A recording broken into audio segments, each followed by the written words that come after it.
will take up the Company Law. So our strategy will be you put your answers, questions in the chat box. कि आप chat box में अपने question डालें about this chapter, क्योंकि अगर मैं ये पूरा चैप्टर जो है कुछ तो बड़े आसान कॉन्सेप्ट हैं इसके अंदर, उनको कोई इतना रिवाइज करने की जरूरत नहीं. You can pick on your own, आप उनको खुद ही समझ सकते हो. तो आप मुझसे 2-3 मिनट ले लो. आप चलते जाओ, एजेंसी का चैप्टर जो है अपनी बुक सामने खोलो. जिन बच्चों को जहां प्रॉब्लम है इस चैप्टर के अंदर, वो आप चैट बॉक्स में डालो कि हाँ जी इसका ये पैराग्राफ या ये वाला पॉइंट, ये वाला कॉन्सेप्ट जो है वो हमें रिपीट करवा दें. तो वो उसको मैं करवाता हूँ अभी आपको. तो हरी आप अपने चैट बॉक्स में आएँ और यहाँ क्वेश्चंस सारे के सारे लॉग कर दें आप, ताकि मैं 1 बाय 1 सबके क्वेश्चंस लूँ और मैं बताता जाता हूँ. फिर आपको जो भी प्रॉब्लम है आपको इसमें, आप आराम से देख लो अपना चैप्टर, और जहां भी इश्यू है उसको आप चैट बॉक्स में लिख दो. हम सब चैट बॉक्स ऑन कर दें.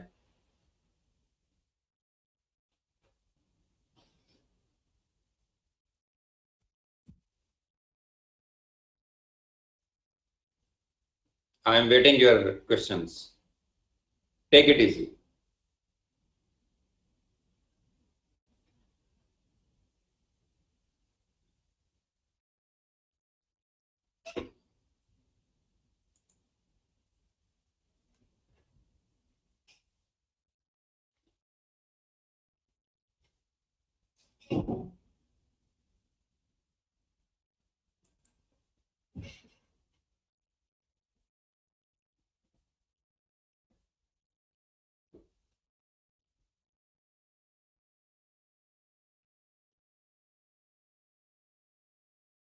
डालते जाएं अपने क्वेश्चन.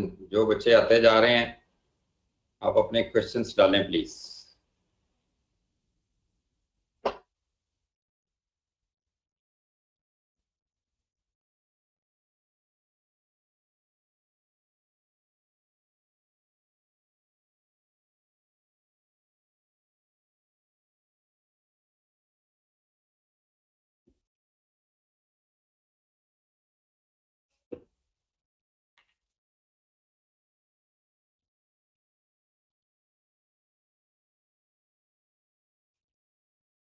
ये जितने क्वेश्चन आपने पूछ लेने ऑलमोस्ट जो है ना, इसके इंपॉर्टेंट टॉपिक सारे के सारे इसी तरह रिवाइज हो जाए.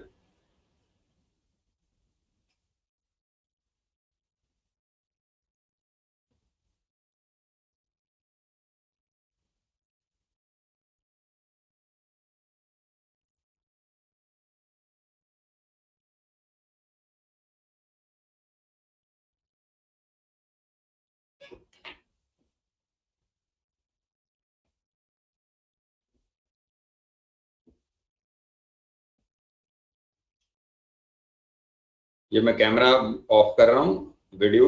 तो आपके क्वेश्चंस लेना शुरू करता हूँ ताकि आपको मैक्सिमम स्टडी करवाई जा सके. फिर तो आप अपने साथ साथ क्वेश्चन लिखते जाएं और साथ साथ मैं क्वेश्चन आपके आंसर करता जाता हूँ प्लीज.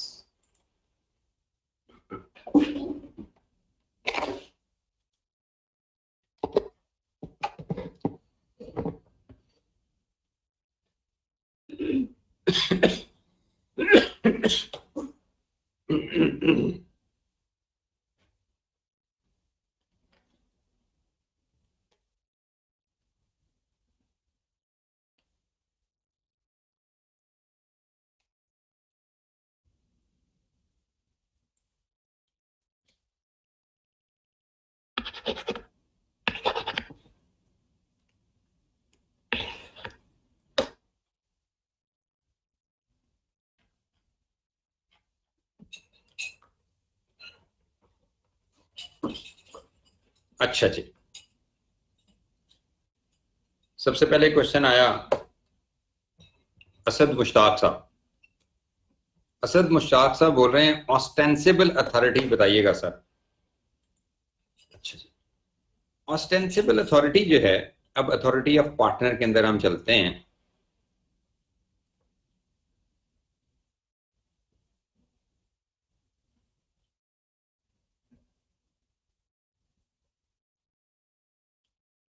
ये अथॉरिटी ऑफ एजेंट, जिसके अंदर एक आपकी ओरिजिनल अथॉरिटी होती है, एक जिसको एक्सप्रेस अथॉरिटी भी हम बोलते हैं, और एक इम्प्लॉयड होती है, और एक होती है ऑस्टेंसिबल। ऑस्टेंसिबल का मतलब होता है जाहिरी तौर पे जो आपको नजर आता है कि इसके पास ये अथॉरिटी होगी, उसको हम बोलते हैं ऑस्टेंसिबल।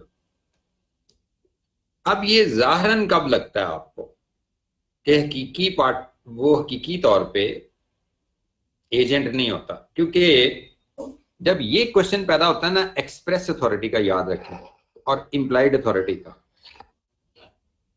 ये कब क्रिएट होता है?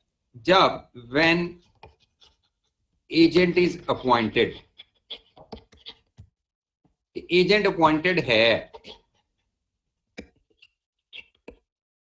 कि कोई शख्स एजेंट है। अब ये अगर पी है, प्रिंसिपल है, ये सामने उसका एजेंट है। अब पी ने इसको अथॉरिटी दी हुई है। अब ए जो है ये अपॉइंटेड एजेंट है, जरा ध्यान में रखिए। अब वो अथॉरिटी जो है वो फिर क्या है? एक तो वो है जो उसने उसको दी, वो है एक्सप्रेस बाय एग्रीमेंट, कि प्रिंसिपल ने जब एजेंट को अपॉइंट किया तो एक्सप्रेसली उसको जो इख्तियार दिया वो एक्सप्रेस अथॉरिटी है, कि तुम इतनी अथॉरिटी एक्सरसाइज कर सकते हो मेरे बिहाफ पे, इतनी पार मेरे बिहाफ पे एक्सरसाइज कर सकते हो। लेकिन वो जब उसको एक्सीड करता है तो फिर हम बोलते हैं इंप्लाइड। इंप्लाइड कौन सी है? जब वो एक्सीड कर जाता है उसको, जो थर्ड पार्टीज एज्यूम कर लेती कि ये भी, क्योंकि एजेंट है, तो जब ये सिगरेट बेचने का एजेंट है तो ये सारे सिगरेट बेच सकता होगा। शायद उसने मना किया हो कि आपने गोल्ड लीफ के सिगरेट नहीं बेचने, लेकिन या गोल्ड लीफ के सिगरेट परचेज नहीं करने मेरे बिहाफ पे, लेकिन वो कर जाए, तो हम ये बोलते हैं एजेंट। तो लेकिन सिगरेट से मुतल्का होना चाहिए, क्योंकि एजेंसी जब अपॉइंट की जाती है तो एक पर्पस के लिए अपॉइंट की जाती है, उसी बिजनेस के लिए। अब हर बिजनेस के लिए नहीं होती। जब हम बोलते हैं कि अगर इंप्लाइड अथॉरिटी है तो एजेंट जो होता है वो प्रिंसिपल के बिहाफ पे जिंदगी में हर काम कर सकता है, जो मर्जी कर दे, उसकी प्रॉपर्टी भी बेच के रख दे, उसके बिहाफ के ऊपर जो मर्जी करता है। नहीं, वो जिस बिजनेस से रिलेटेड उसको एजेंट अपॉइंट किया होता है, जिस ट्रांजैक्शन से रिलेटेड उसको एजेंट अपॉइंट किया होता है, उसी से मुतल्लिका अथॉरिटी निकलती होती है, और वो एक्सप्रेस होती है। एक जो प्रिंसिपल ने दे दी, अगर वो उससे तजावज करता है तो थर्ड पार्टी को ना पता हो उस बात का, क्योंकि इसमें थर्ड पार्टी का नॉलेज बड़ा इंपॉर्टेंट है। अब थर्ड पार्टी को अगर उसका नहीं पता और थर्ड पार्टी जनरली बिलीव कर जाए एजेंट तो है वो, तो वो ये डिसऑनेस्टी कर रहा है ना, फिर ये गलत कर रहा है, अपनी अथॉरिटी से निकल रहा है, उसमें थर्ड पार्टी मासूम है, तो फिर वो एक्ट प्रिंसिपल के ऊपर बाइंडिंग होगा। अगर उसने कर दिया तो वो उसकी इंप्लाइड अथॉरिटी में चला जाएगा, एक्सटेंडेड अथॉरिटी में चला जाएगा। अब ये तो बात थी जब प्रिंसिपल ने एजेंट को अपॉइंट किया। अब ये देखें कि उसने उसको अपॉइंट ही नहीं किया, कि ये एजेंट है, एजेंट वॉज नॉट अपॉइंटेड।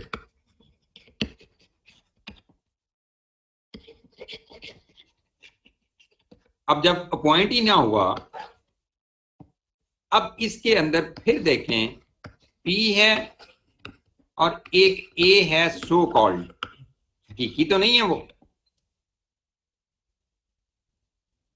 हकीकत में तो नहीं है, सो कॉल्ड एजेंट है। अब इसमें क्या हो सकता है कि ये जो प्रिंसिपल है, प्रिंसिपल ये बोल दे कि फलाना बंदा मेरा एजेंट है और वो एजेंट ना हो, एजेंट ना हो, मतलब पी ने बोला ए मेरा एजेंट है लेकिन वो नहीं है उसका एजेंट, और ए ने इसके ऊपर इतराज ना किया, ए ने इसके ऊपर इतराज ना किया, तो इसका मतलब क्या बनता है? इसका दोस्तों मतलब फिर ये बनता है कि एजेंसी क्रिएट हो गई है। अब यहां अथॉरिटी अगर मिलती है तो वो किस तरह एजेंसी क्रिएट होती है आपको पता ही है, एजेंसी बाय एस्टॉपल क्रिएट होती है।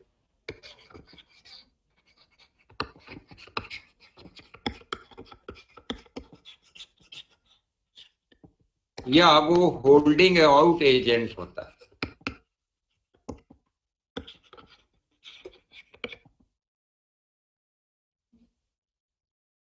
अब ये देखें कि पी है और ए है, एक तो इस पी की रिप्रेजेंटेशन हो सकती है,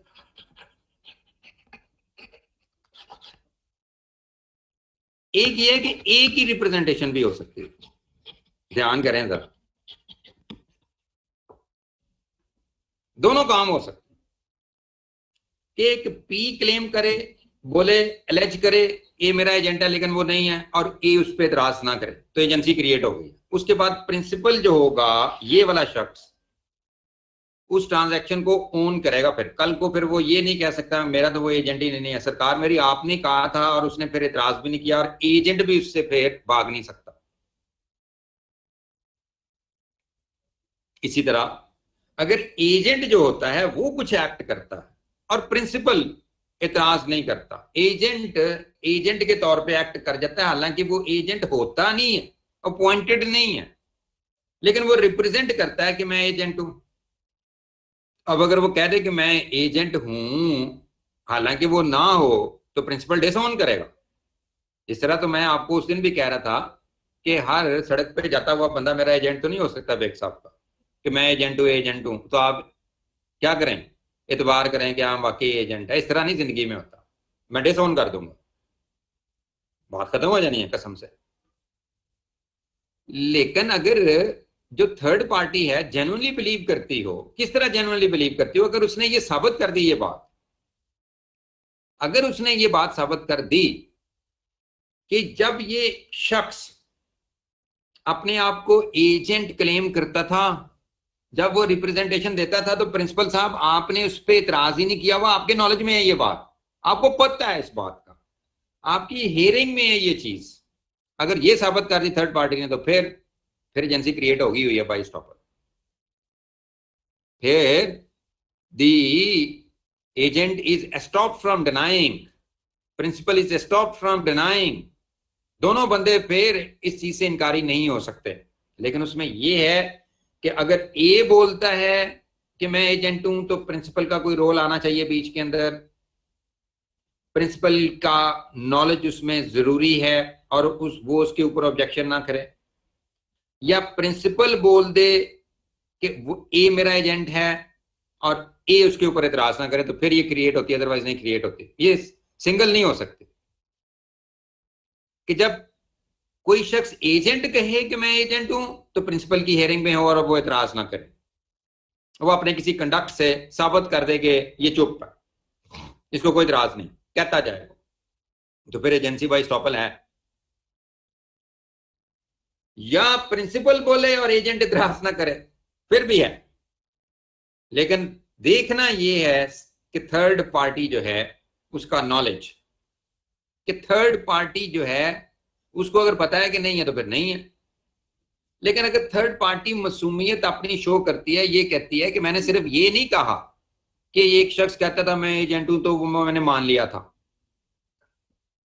बल्कि मैं साबित करता हूं कि मुझे इस तरह यकीन मिला था, मुझे इस तरह यकीन मिला था कि ये थर्ड पार्टी है ना लोग, इनसे एजेंट कुछ कर रहा होगा, रिप्रेजेंटेशन कह रहा होगा मैं एजेंट हूं, किसका, पी का, तो वो साबित करेगी कि हाँ जी जब ये एजेंसी कह रहा था तो उसमें आपकी पी की कोई कॉन्सेंट शामिल है। अगर ये साबित ना कर सका तो थर्ड पार्टी अपना केस हार जाएगी, वो एजेंट नहीं है, प्रिंसिपल लायबल उसके लिए नहीं होगा, याद रखिएगा। और अगर मैंने पहले भी आपको एक बड़ी सिंपल एग्जांपल दे दी थी इसके लिए, समझाने के लिए सिर्फ आपको, कि अगर एक शख्स जो है, फर्ज करो कि मैं बोलता हूं कि मेरा एजेंट जो है वो नहीं है, कि अगर हम फर्ज कर लेते हैं कि वो मेरा एजेंट जो है वो नहीं, कि ये शख्स है, सॉरी, ए जो था, कोई था, वो मेरे बिहाफ के ऊपर फीस कलेक्ट करता है और कुछ लोगों के सामने क्लास के अंदर वो मुझे फीस पकड़ाता है कि ये ले सर, मैंने आपके बिहाफ के ऊपर फीस ले ली है, हालांकि मेरे लिए वो, उसको मैंने ऑथराइज नहीं किया होगा, उसको मैंने ये बात नहीं कही। अब जब मैंने वो बात उसको नहीं कही हुई, मैंने उसको अथॉरिटी नहीं दी हुई, तो उसको ऐसा नहीं करना चाहिए था। ध्यान कीजिएगा जरा। अब वो शख्स मेरे पास आया और उसने वो फीस मुझे पकड़ाई, आप लोग देख रहे थे साथ बैठे हुए। अब वो जब साथ बैठे हुए इस चीज को देख रहे थे और मैंने फीस पकड़ के जेब में डाल ली और कुछ नहीं कहा उसको, तो इसका मतलब क्या लेंगे आप? थर्ड पार्टीज तो फिर इसका इंप्रेशन यही लेके जाएंगी ना कि हाँ जी, ये फलाना शख्स जो है ये बेग साहब के बिहाफ के ऊपर फीस कलेक्ट कर सकता है क्योंकि उन्होंने फीस पकड़ ली। या तो मुझे इन थर्ड पार्टीज के सामने, इन लोगों के सामने जो वहां बैठे थे, कह देना चाहिए थी ये बात कि हाँ जी आप गलत कर रहे हो, आइंदा कोई बंदा इसको फीस ना दे, तो ठीक है। तो फिर अगर मैंने चुप करके पकड़ ली तो फिर तो आप यार इनोसेंट हो ना, थर्ड पार्टीज वो जेन्युइनली बिलीव कर रही हैं कि ये इनके बिहाफ के ऊपर इसके पास कोई अथॉरिटी है। फिर अगर किसी ने उसको फीस दे दी और वो भाग गया, तो प्रिंसिपल उसके एक्ट के लिए लायबल होगा। इसी चीज को हम क्या बोलते हैं? एजेंसी बाय एस्टॉपल और होल्डिंग आउट। ये एक ही बात है, अब सिर्फ इसमें फर्क ये होता है एस्टॉपल में और होल्डिंग आउट में, कि होल्डिंग आउट और एस्टॉपल के रूल एक ही हैं, आपके लिए एक ही हैं, आप इसमें कंट्रोवर्सी में ना पड़े। ये दो डिफरेंट कॉन्सेप्ट नहीं है, ये एक ही कॉन्सेप्ट है। एस्टॉपल का रूल उस वक्त लग जाता है कि जब प्रिंसिपल कोई कह दे बात, किसको? कोई ऐसी थर्ड पार्टीज को इंप्रेशन क्रिएट कर दे कि मेरा एजेंट है और एजेंट उसके ऊपर एतराज ना करे, तो उसको फिर स्टॉप कर दिया जाए। होल्ड आउट करने का मतलब क्या था कि जब एजेंट खुद क्लेम करे कि मैं हेल्ड करने का क्या मतलब होता है? मैं क्लेम करता हूं, एजेंट की तरफ से कोई बात आ जाए तो वो होल्डिंग आउट। लेकिन आपने इन दोनों को एक ही समझना है। तो जब आपकी एजेंसी इस तरह क्रिएट हो जाए कि कोई एजेंट अपॉइंटेड ना हो, एजेंट अपॉइंटेड ना हो, और वो एस्टॉपल के थ्रू या होल्डिंग आउट के थ्रू क्रिएट हो जाए, तो फिर हम क्या बोलते हैं कि वहां से जो अथॉरिटी निकलती है वो एपरेंट अथॉरिटी होती है, वो आपकी ऑस्टेंसिबल अथॉरिटी होती है।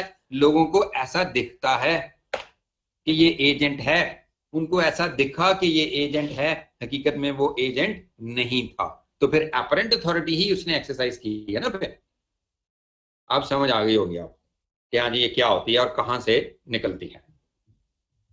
अब मैंने होल्डिंग आउट के और इसके ऑस्टेंसिबल अथॉरिटी के बातें दोनों कर दी, लेकिन मैं आपके पेपर, आपकी बुक के ऊपर भी जरूर इसकी रीडिंग करूंगा ताकि आपको इसकी समझ आ जाए कि आपकी बुक के अंदर क्या लिखा हुआ है।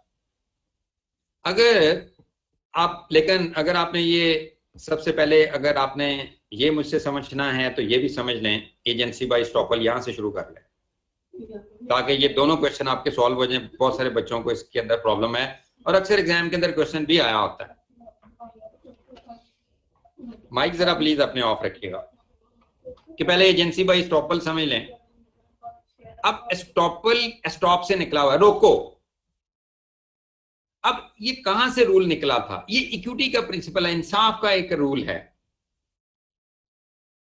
बराबरी, फेयरनेस। अगर कोई शख्स कोई चीज क्लेम करता है, कोई चीज कहता है, तो बाद में उसको वापस ना लेने दिया जाए, ये है एस्टॉपल। कि फिर भाईजान जिस तरह तुमने कह दिया वैसा ही होना है, उस वक्त सोचना था ना, अब स्टॉप किया जाएगा, आपको रोका जाएगा। कहां से रोका जाएगा? इनकार करने से। क्यों? कि आप कुछ इकरार करते हैं पहले, आप कुछ बात कमिट करते हैं पहले, कुछ क्लेम करते हैं, कहते हैं पहले, उसके बाद आप इनकारी हो जाते हैं। तो कानून आपको क्या कहेगा? You are stopped from denying. आपको हम अब इनकार करने से रोकेंगे। अब इनकार नहीं करने देना। क्या करना भला फिर? इनकार करने से रोकने से मतलब फिर क्या है? आपको लायबल ठहराएंगे कि ये है, तू उसका प्रिंसिपल है और वो उसका एजेंट है, या तू एजेंट है और वो प्रिंसिपल है। ये मतलब होता है एस्टॉपल का। तो ये अदालतें इस्तेमाल करती हैं एस्टॉपल का रूल। जरूरी नहीं है कि ये एजेंसी में सिर्फ इस्तेमाल होता है, पार्टनरशिप में भी इस्तेमाल होता है। आपने पढ़ा है, होल्डिंग आउट पार्टनर भी होता है, पार्टनर बाय एस्टॉपल भी होते हैं, क्योंकि आपकी म्यूचुअल एजेंसी पाई जाती है वहां पार्टनरशिप के अंदर। तो वहां भी कोई शख्स अगर थर्ड पार्टनर, कोई बंदा पार्टनर ना हो और क्लेम कर दे कि मैं पार्टनर और बाकी पार्टनर इतराज ना करें, या पार्टनर कोई कह दे कि किसी शख्स को कि वो फलाना शख्स मेरा पार्टनर है, जैसे कल मैं आपको समझा रहा था, और वो इतराज ना करे, तो बाय एस्टॉपल क्रिएट हो जाएगी पार्टनरशिप में, जैसे एजेंसी क्रिएट हो जाती है। अब मैं अपनी बुक से इसकी वर्डिंग भी समझा जाता हूं ताकि आपको ये बातें क्लियर हो जाए। Estoppel is a word used in law to mean stopped और प्रिवेंट, रोकना। An agency relationship may be created when someone has led others, दूसरों को यकीन दिलवाया, उसने लीड किया दूसरों को, to believe that a person has the authority to act on his behalf. An express agency agreement does not in fact exist, express होता ही नहीं इसमें, but it may seem to other people, जैसे मैंने आपको बड़ी सादा सी एग्जांपल देके बताया। एक दफा आपके पेपर में क्वेश्चन आया कि एक बंदा, शादी पे बैठे हुए थे कुछ लोग, पता नहीं किसी पार्टी में या बैठे हुए थे, ठीक है जी, और एक बंदे ने कह दिया कि ये बंदा मेरा पार्टनर है, और उसने उसको मजाक में ले लिया, मजाक समझा उसको। अब मजाक तो नहीं इसको समझना चाहिए भैया, और बाद में उसके ऊपर बिलीव करते हुए किसी ने क्रेडिट दे दिया, तो भैया ये मजाक नहीं होता, ये फंस गए। अब आप, ये रिप्रेजेंटेशन हो गई है, आप उस वक्त इनकार करते कि नहीं नहीं नहीं नहीं ऐसी बात नहीं है। An express agency agreement does not in fact exist, but it may seem to other people that it does. If a third party then agrees a transaction with the person who appears to be agent, the principal can be prevented. Estoppel का rule इस पे लगा कर, यही मैं आपको समझा रहा था, is stopped. अब जब होल्डिंग आउट लगता है तो होल्डिंग आउट का मतलब है कि एजेंट क्लेम कर रहा था from denying that an agency agreement does not exist. वो इस चीज से इनकार नहीं कर सकता कि एजेंसी रिलेशनशिप नहीं एग्जिस्ट करता, ये एग्जिस्ट करता है। In other words, the principal cannot reject the agreement by saying that the person who was apparently acting as an agent was not in fact an agent. In this situation, the agent has ostensible authority or apparent authority, even though he does not have actual authority to act as an agent. For third, अब ये असल बात है कि अगर third party इस बात का बेनिफिट लेती है, क्लेम करती है, अगर वो ये तीन बातें साबित करेगी तो एजेंसी बाय एस्टॉपल क्रिएट होती है, अदरवाइज नहीं क्रिएट होती।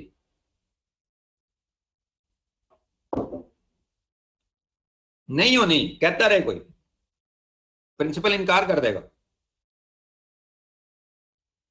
स्टॉप कब उसको किया जाएगा? जब ये थर्ड पार्टी अपनी इनोसेंस साबित करे, सर्कमस्टांसेस से साबित करे। क्या चीज साबित करे? कि हाँ जी प्रिंसिपल का रोल कोई है इसमें। अच्छा, ये क्या साबित करना है, जरा गौर कीजिएगा, ये पेपर के लिए इंपॉर्टेंट है कि जब आप अपनी केस स्टडी करें तो उसके ऊपर इन सर्कमस्टांसेस को अप्लाई करें, इन कंडीशंस को अप्लाई करें, फिर स्टॉपल क्रिएट होगा, अदरवाइज स्टॉपल नहीं होगा, उसको स्टॉप नहीं किया जा सकता, वो कर देगा इनकार। For a third party to rely on the existence of agency by estoppel, the following conditions must apply. कौन सी? A person, the principal, उसकी तरह से बात आई थी ये, must give a clear representation to others that someone has the authority to act as his agent. The representation must be made by principal, कोई और ना बोले। Principal, if a person claims to be an agent but the principal has given no representation, ये दूसरी बात आ गई। पहले क्या बोली प्रिंसिपल ने कहा if a person claims to be agent but the principal has given no representation to others, that this person is an agent, an agency by estoppel cannot exist, होती नहीं। कब? जब एक शख्स कहते हैं मैं एजेंट हूं लेकिन प्रिंसिपल ने रिप्रेजेंटेशन उसकी ना दी हो, उसके रोल से आप साबित ना कर सकें प्रिंसिपल के रोल से कि इसका रोल भी है इसमें कोई, तो एजेंसी बाय एस्टॉपल एग्जिस्ट नहीं करती भाईजान, सीधी सी बात है। कसूर निकाल लें प्रिंसिपल का बीच में। फिर this representation must have been made to the third party, कि ये जो रिप्रेजेंटेशन है फिर प्रिंसिपल की तरफ से ये लोगों के सामने हुई हो, किसी के लोगों के सामने, और फिर उस शख्स ने उसके ऊपर रिलाय किया हो थर्ड पार्टी में कि हाँ जी उसके ऊपर प्रिंसिपल की रिप्रेजेंटेशन के ऊपर रिलाय करते हुए फिर उसने एजेंट के साथ डील भी किया हो। फिर अगर उसने डील ही नहीं किया तो बात खत्म हो गई। डील भी तो करना चाहिए ना आपको, कि आपने रिलाय किया है उस पर, थर्ड पार्टी ने रिलाय किया है, इसी चीज पे रिलाय किया है कि वो उसका एजेंट है और प्रिंसिपल के रोल की वजह से रिलाय किया। फिर तीसरी बात, the third party who then negotiated the transaction with the agent must have relied on the existence of agency relationship in reaching a decision about the transaction। जो मैं भी आपसे बात कर रहा हूं कि जब उसने अपना फैसला किया है तो उसने फिर इस चीज के ऊपर रिलाय किया कि एजेंसी रिलेशनशिप एग्जिस्ट करता है। उसने सिर्फ सिंपल ये नहीं किया था कि मैं तो जब, अगर प्रिंसिपल ने साबित कर दिया ना कि मेरी रिप्रेजेंटेशन थी लेकिन इसने इस पे तो रिलाय नहीं किया, तो ये तो इंडिपेंडेंटली उसको समझ रहा था कि ये शख्स है खुद ही, और आपस में ये ट्रांजैक्शन कर रहे थे, बाद में मुझे फंसा रहे हैं ये, इसने तो रिलाय नहीं किया था उस मेरी रिप्रेजेंटेशन के ऊपर, तो नहीं होना। मैंने साबित कर देना अदालत के अंदर प्रिंसिपल ने कि हाँ जी ये देखें कि ठीक है कि मेरी रिप्रेजेंटेशन तो थी लेकिन इसने जो थर्ड पार्टी के साथ ट्रांजैक्शन किया, थर्ड पार्टी ने और इन्होंने आपस में पर्सनली ये ट्रांजैक्शन किया हुआ है, एजेंसी रिलेशनशिप के फेथ के ऊपर नहीं किया हुआ। बाद में इनकी आफ्टर थॉट है ये तो कि उसको इस्तेमाल कर लो, एस्टॉपल को इस्तेमाल कर लो। फिर if these circumstances apply, a third party who suffers the loss resulting from the situation can hold the principal as liable and take legal action against the principal।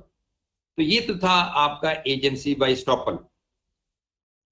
In simple situation, suppose that a father, अब ये आपको पता ही नहीं चला होगा जब आपने पढ़ा हो इस एग्जांपल का, कि in simple situation, suppose that a father regularly pays the debts of the debtor to a particular shop, he may be denied as stopped from denying that she acted as his agent, so that if he decides that he will not pay a particular bill to the shop for his daughter, he may nevertheless be legally obliged to do so। अब आप ये देखें कि ये लिखा क्या है, क्योंकि इंग्लिश आपकी बड़ी कमजोर है ना असद मुश्ताक साहब, कि ये क्या कह रहा है सिचुएशन में कि एक अबू है, ये फादर है,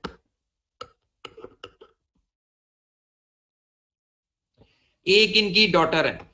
जैसे मैंने कल आपको बताया था कि हाँ जी आप जब इंडेमनिटी या गारंटी का क्वेश्चन कर रहे हो तो ढूंढो, पार्टियां बनाओ। एक उसकी डॉटर है, ये डॉटर है, लंबे बाल कर लें इसके, ये लें, ये डॉटर होगी। एक बीच में शॉपकीपर है, शॉप,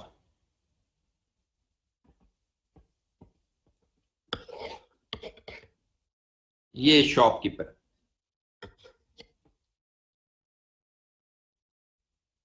अब देखें जरा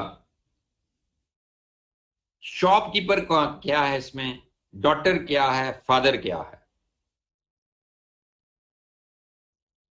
शॉपकीपर थर्ड पर्सन है, थर्ड पार्टी है। डॉटर इसमें क्या है, एजेंट है। क्यों? ये अब्बू के बिहाफ पे खरीदारी करती थी दुकानदार से जाके, तो ये फादर प्रिंसिपल है। होता क्या था कि डॉटर जो थी वो शॉप से चीजें खरीदती थी और उसकी पेमेंट उसके अब्बू कर देते थे। ये हुआ होगा ना? तो ये अब्बू का पेमेंट कर देना, अब्बू की तरफ से एक रोल आ गया, एक रिप्रेजेंटेशन आ गई है ना कि हाँ जी डॉटर उनकी एजेंट है, उनके बिहाफ के ऊपर इस दुकान से जाके खरीद कर सकती है। अब वो हो रहा था ऐसा। अब फिर बीच में आके क्या हुआ कि डॉटर ने कुछ चीजें खरीद ली और उसने, अब्बू ने उसकी पेमेंट से इनकार कर दिया दुकानदार को, और जाके कहा कि वो तो ये चीज मेरे बिहाफ पे नहीं खरीद सकती थी, बिल देने से इनकार कर दिया, कोई पर्टिकुलर बिल नहीं कर सकता आपको। अब अब्बू जो होंगे, he will be prevented, he will be stopped from denying. अब जब आपने पहली पेमेंट की थी अपनी डॉटर के बिहाफ पे, तो आपको शॉपकीपर को कह देना चाहिए था कि आइंदा से ना उसको चीजें देना, अगर खरीदारी करूंगा तो मैं खुद आगे करूंगा, तो बात खत्म हो जानी थी। अब तो शॉपकीपर इनोसेंट है क्योंकि आप उसकी पेमेंट कर रहे थे पहले, वहीं से उसने जेन्युइनली बिलीव किया हाँ कि हाँ जी ये वो एजेंट है इसकी और इसके अब्बू पेमेंट करेंगे इसके, आपका कंडक्ट शामिल है इसमें, इतबार दिलवाने में शॉपकीपर को। ये एग्जांपल लिखी हुई है। लें जी भाईजान, अब आपको सारी बातें समझ आ गई। तो ऑस्टेंसिबल अथॉरिटी अब हम यहां से पढ़ लेते हैं कि आपकी बुक के अंदर इन्होंने कैसे लिखा हुआ। अब दोस्तों ये देखो क्या लिखा हुआ है, क्योंकि बड़ा इंपॉर्टेंट एरिया ये आपका एजेंसी के अंदर, और अक्सर एग्जाम के अंदर फ्रीक्वेंटली पूछा भी होता है, या पूछते ना पूछते मैंने बताना ही था आपको कि ostensible authority also called apparent authority is an aspect of agency by estoppel. उसने कहा अदरवाइज नहीं क्रिएट होती, एक्सप्रेस एजेंसी से नहीं क्रिएट होती, एजेंसी बाय नेसेसिटी से ये क्रिएट नहीं होती, एजेंसी बाय लॉ से ये क्रिएट नहीं होती, एजेंसी बाय रेटिफिकेशन से नहीं क्रिएट होती, ये बाय स्टॉपल से क्रिएट होती है। ये अथॉरिटी निकलता ही वहां से ये इख्तियार, ये इन टू वेज, दो हैं ये। अब इसमें जरा गौर करें, दो तरीके हैं। कौन सा? पहला तरीका कि ostensible authority arises two ways, where a person makes a representation to third parties that another person has the authority। अब ये किसकी तरफ से जा रहा है? Representation by principal. ये देखो,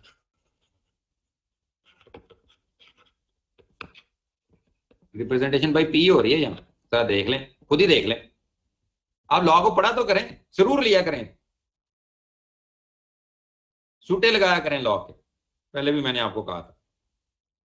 Where a person makes a representation to third parties that another person has the authority to act। तो इसका मतलब है कि ये आप पर्सन प्रिंसिपल है, फिर एक शख्स सो कॉल्ड प्रिंसिपल वो दूसरा सो कॉल्ड एजेंट को कह रहा है, another person एजेंट, जिसको बनाना है आपने बाय स्टॉपल पर, कि where a person make a representation to third parties that another person has the authority to act as an agent even though he has not actually been appointed as an agent। Principal की तरफ से आ गई। दूसरी क्या आई? Where a person has previously represented to third party that another person has the authority to act as his agent.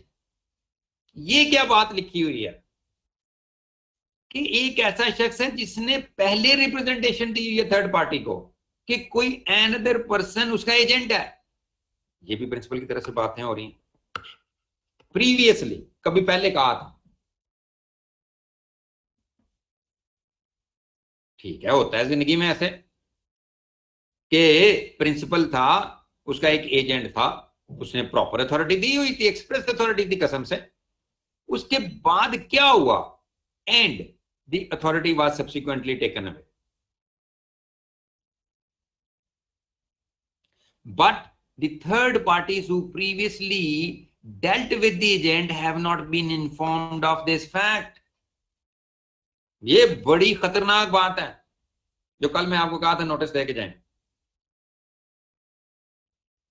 कि अगर प्रीवियस, ये तो बहुत ही खतरनाक बात है कि प्रीवियसली किसी ने रिप्रेजेंट किया हुआ है एज एन एजेंट और प्रिंसिपल मानता रहा कि मेरा एजेंट है ये, उसके बाद प्रिंसिपल साहब ने बाद में उसका इख्तियार छीन लिया, ठीक है, लोगों को नहीं पता चला इस बात का, उसने नोटिस नहीं दिया, उसने एजेंट को बताया कि चल दफा हो जा, एजेंट ने किया दफा तो हो गया हूं, उसने जाके काम डाल दिया मार्केट में, क्या एक्ट कर दिया एज एन एजेंट, और थर्ड पार्टीज जिनको पहले वो एज एन एजेंट समझती थी वो समझ रही थी, तो जब समझ रही थी तो फिर हो गया काम, प्रिंसिपल फंस गया है। क्यों? कि उनको ज़ाहिरन ऐसा लगा, अपरेंटली ऐसा लगा कि वो अभी भी एजेंट है। तो फिर अगर प्रिंसिपल अदालत में साबित करता है कि मैंने थर्ड पार्टीज को नोटिस दिया था, इनको पता था, तो फिर कैसे डील कर लिया इसके साथ? तो फिर प्रिंसिपल जीत जाएगा, अदरवाइज उसको स्टॉप कर दिया जाएगा from denying even that person is not the agent.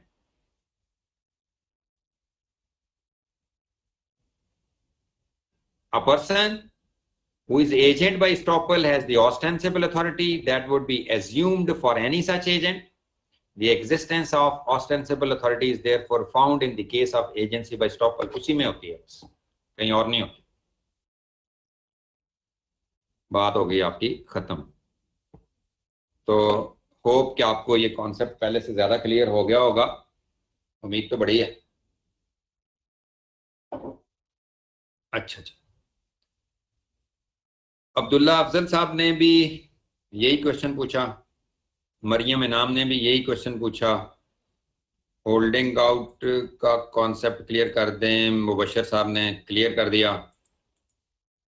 अब मुझे पता था यार कि ये लोगों को ना समझ नहीं आती, उम्मीद आप समझ आ गई हो। उसके बाद हसन रजा साहब ने भी यही क्वेश्चन पूछा, agency by estoppel. Asadullah Mahmood पूछ रहे हैं को एजेंट और सब एजेंट एक्सप्लेन करते हैं, ये भी बहुत अच्छी बात है, कर देते हैं। अच्छा क्वेश्चन पूछ लिया है असदुल्ला साहब ने भी। अब जरा ये देखो कि हम एजेंट्स की जब टाइप्स पढ़ते हैं तो उसके अंदर हमें बताया जाता है कि एक सब एजेंट होता है और एक को एजेंट होता है। ये लिखे हुए सब एजेंट और को एजेंट। मैं सिंपल वर्ड्स में बताता हूं आपको। ये एक प्रिंसिपल है, उसने आगे एजेंट रखे हुए,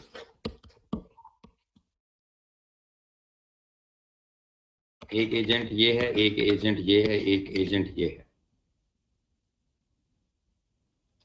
ध्यान करना है अब आपने, असदुल्ला साहब और बाकी भी बच्चे सारे के सारे। अब इसमें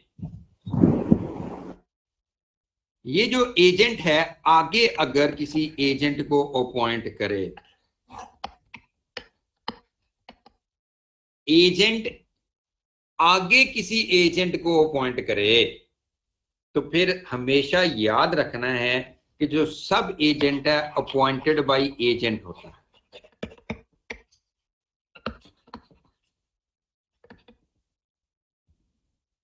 पहले तो फर्क का पता चल जाएगा ना, तो जब फर्क का पता चल जाएगा तो फिर बाकी डिटेल्स इसकी हम पढ़ ही लेते हैं, कोई ऐसी टेंशन नहीं।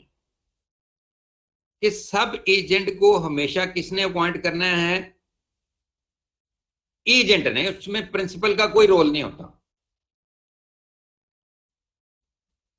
मैंने कोई काम किसी के सुपुर्द लगाया ए के और उसने आगे एस ए को अपॉइंट कर लिया, बस ये है उसी काम पे। तो अगर वो ऐसा कर रहा है तो उसने सब एजेंट को अपॉइंट कर लिया। अब फिर सब एजेंट्स जो हैं इसके अंदर फिर आगे दो क्वेश्चन पैदा होंगे, वो अभी मैं आपके रिजॉल्व करवा देता हूं कि अगर ये सब क्वेश्चन, तो फिर अगला ये रिजॉल्व करना है कि ये जो सब एजेंट का कोई एक्ट है ये बाइंड करता है प्रिंसिपल को या नहीं करता। ये सवाल पैदा होता है ना फिर कि अगर सब एजेंट कोई एक्ट कर दे उसका जो एक्ट एंड ओमिशन है क्या वो प्रिंसिपल को अफेक्ट करता है या नहीं करता, उसके ऊपर बाइंडिंग है कि नहीं है, ये क्वेश्चन रिजॉल्व करना है। वो आपने वो कर लेते हैं, कोई ऐसा मसला नहीं है कि सब एजेंट अगर कुछ करता है तो उसके लिए प्रिंसिपल लायबल होता है या नहीं होता। ठीक हो गया ना कहानी। अब फिर इसके अंदर दो बातें क्लियर करें कि क्या वो प्रॉपरली अपॉइंटेड है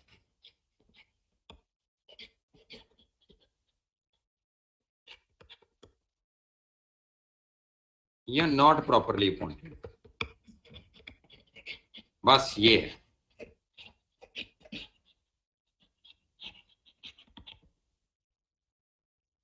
पहले ज़हन में ये बात लानी है। फिर आपने अगर तो वो प्रॉपरली अपॉइंटेड है तो उसका एक्ट प्रिंसिपल को बाइंड कर देगा। अगर वो नॉट प्रॉपरली अपॉइंटेड है तो उसका एक्ट प्रिंसिपल को बाइंड नहीं करेगा, नहीं करेगा।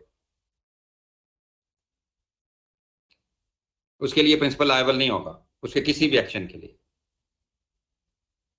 अब फिर अगला क्वेश्चन ये पैदा होता है कि हाँ जी ये प्रॉपरली अपॉइंटेड कब तस्वर किया जाता है, व्हेन, कब हम कह देंगे कि प्रॉपरली अपॉइंटेड है। उसमें डिफरेंट सिचुएशंस हमें फिर देखनी पड़ेंगी कि अगर ये प्रॉपरली अपॉइंटेड होगा तो प्रिंसिपल को बाइंड कर देगा। सबसे पहली बात है कि प्रिंसिपल की कॉन्सेंट ले लें, उसकी अथॉरिटी ले लें, बात खत्म हो गई। फिर प्रिंसिपल बाइंडिंग है, बता के किया है ना, ऐसा मर्जी से किया, अप्रूवल से किया। या फिर अगली बात क्या कर लें कि कस्टम ऑफ ट्रेड ही ऐसा है,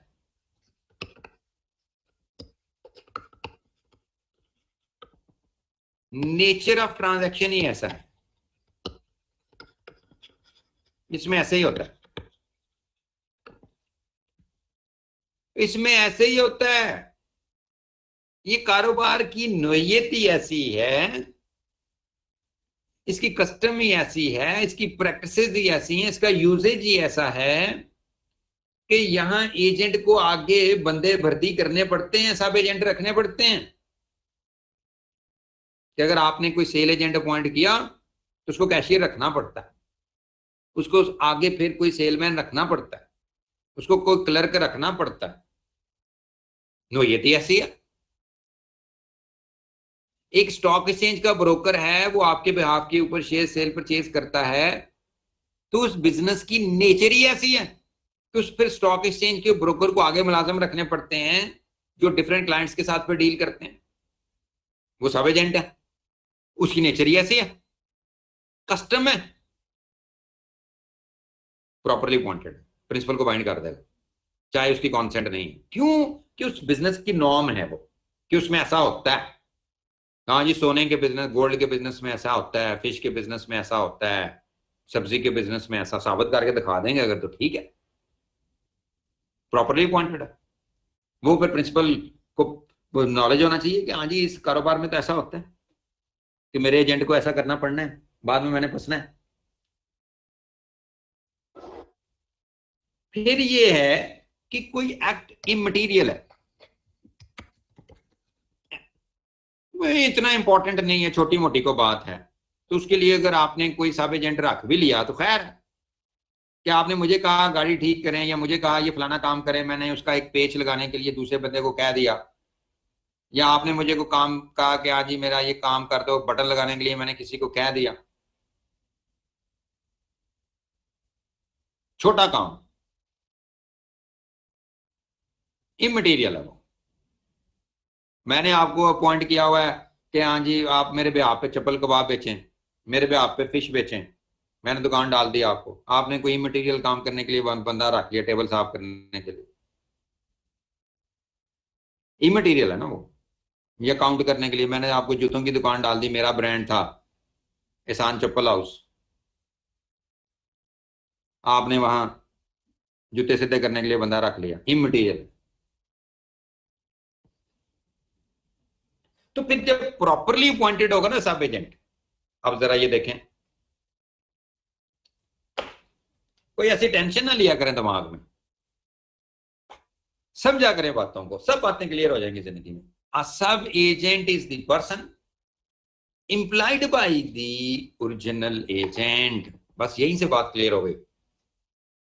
एक्ट अंडर हिज कंट्रोल, किसके कंट्रोल में? प्रिंसिपल के कंट्रोल में नहीं, एजेंट के कंट्रोल में रहना है। उसके लिए आंसरेबल किसने होना है? एजेंट नहीं। अगर ये सब एजेंट जो होगा ये डायरेक्टली आंसरेबल नहीं है प्रिंसिपल को अपने काम के लिए। ये किसको आंसरेबल है? इसके भी जितने भी एक्ट्स हैं इसके लिए आंसरेबल एजेंट ही होगा प्रिंसिपल को, याद रखिएगा। ये प्रिंसिपल डायरेक्टली नहीं उसको कहेगा, उसकी जितनी नेग्लिजेंस होगी वो भी डाल देगा ओरिजिनल एजेंट पे कि तूने ही सब एजेंट रखा हुआ भैया। उसी के कंट्रोल में होगा, एजेंट के कंट्रोल में ये शख्स, प्रिंसिपल के कंट्रोल में नहीं होगा। अभी मैं आपको को एजेंट भी समझाता हूं, टेंशन ना लें। अभी सब एजेंट अपॉइंट हो रहा है कि sub agent is the person employed by the original agent to act under his control in the business of agency. The general rule is that an agent is not entitled to delegate his authority to another person without the consent of his principal. This is because when the principal appoints a particular agent to act on his behalf, he relies upon the agent's skill, integrity and competence. वजह क्या है उसकी कि वो delegate नहीं कर सकता generally? इसलिए कि अगर यार मैं नईम बेग हूं, ठीक है जी, मैंने असदुल्ला महमूद को अपना एजेंट बनाया है, तो मैंने असदुल्ला साहब को अपना एजेंट इसलिए बनाया है कि यार मैं उनकी स्किल पे एतबार कर रहा हूं, नहीं तो मैं कहाँ अपॉइंट करता उसको, मैं कोई और बंदा ढूंढ लेता। मैं उसकी ईमानदारी पे, उसकी कॉम्पिटेंस जो है उसके ऊपर एतबार करते हुए चल रहा हूं, तो फिर वो कैसे अगर किसी और शख्स को दे देगा? ये तो बंदे को इतनी तकलीफ होती है जिंदगी में कि जब आपने कोई काम किसी से करवाना हो, यार यही करेगा, उस पर आपने एतबार किया होता है। या तो आपने कपड़े सिलवाने हो तो आप कहते हैं ये फलाना बंदा ही सिएगा। ये औरतें आप देख लें कि जब आप सूट सिलवाने जाती हैं तो क्या करती हैं, वो दूसरे बंदे को कहते हैं कि ना मास्टर साहब आपने सीना ही, ये एसी आपने अपने हाथ से ठीक करना है। ये तो आपने जाके कटिंग करवानी हो बार्बर से तो आप उसको कहते हैं कि ना तुझे अपने हथी करना है, क्योंकि आप उस पर एतबार कर रहे होते हैं। वो कैसे डेलीगेट कर सकता है? लेकिन कुछ सिचुएशंस होती हैं। However, an agent may appoint a sub-agent and delegate the work to him. कब? अब ये है,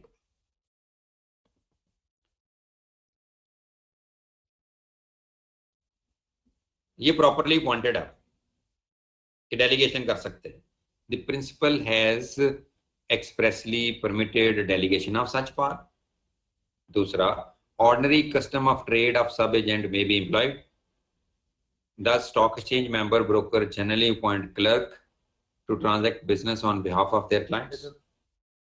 Nature of work is such that sub-agent is necessary. A manager of a shop may employ sales assistant. The act done to be purely immaterial या unforeseen emergencies हो गई हैं कि कोई अचानक इमरजेंसी हो गई, मैंने ही काम करना था लेकिन अचानक इमरजेंसी हो गई, मुझे बुखार हो गया है या मेरा हाथ काम नहीं कर रहा, तो मैंने दूसरे को कहा तू तेज कस दे, मैं सुपरवाइज कर रहा हूं, अनफोर्सीन इमरजेंसी हो गई किसी की, तो मुमकिन है ऐसा।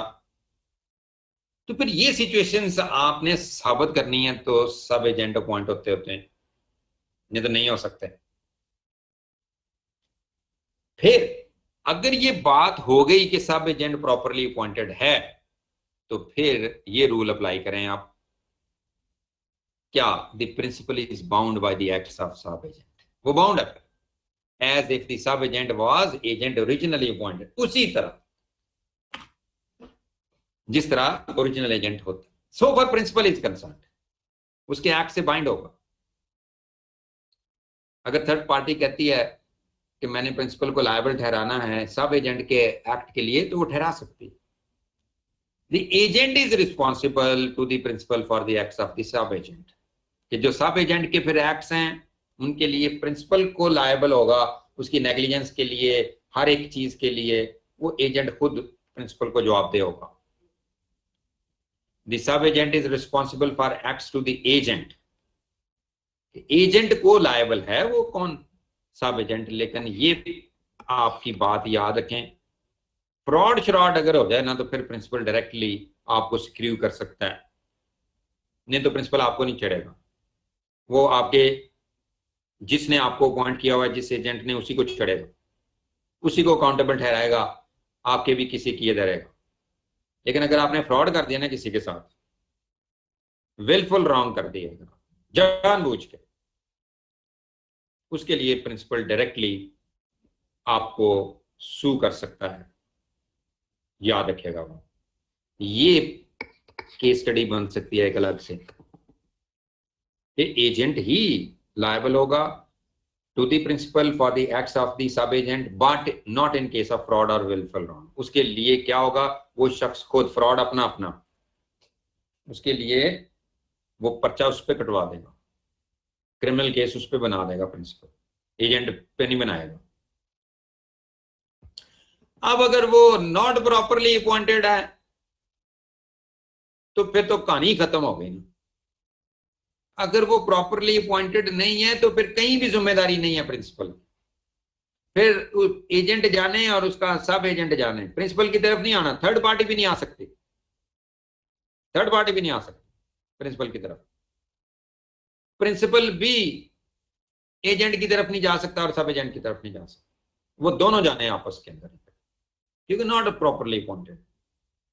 कि वेयर ए सब agent is not properly appointed, where the appointment of sub agent is made without authority and without any justification, following consequences arises।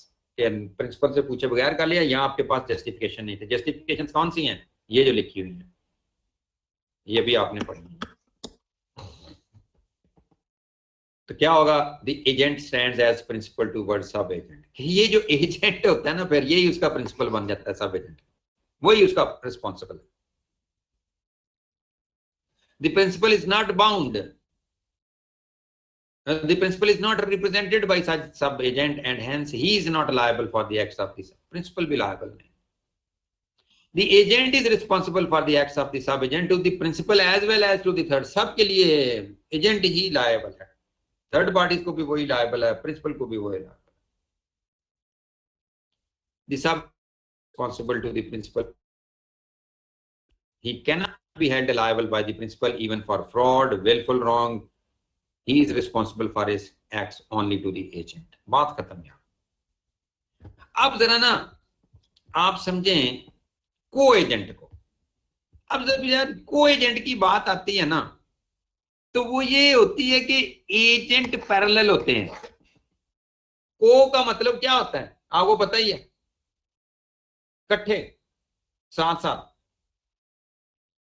कि अगर प्रिंसिपल ने किसी एक टास्क के ऊपर A1 को और A2 को अपॉइंट किया, तो हम ये बोलेंगे कि ये आपस में को हैं। ये A1 ने A2 को अपॉइंट नहीं किया, बल्कि P ने ही A1 को अपॉइंट किया और P ने ही A2 को अपॉइंट किया। ये आपस में को हैं क्योंकि एक ही काम के साथ जुड़े हुए हैं दोनों।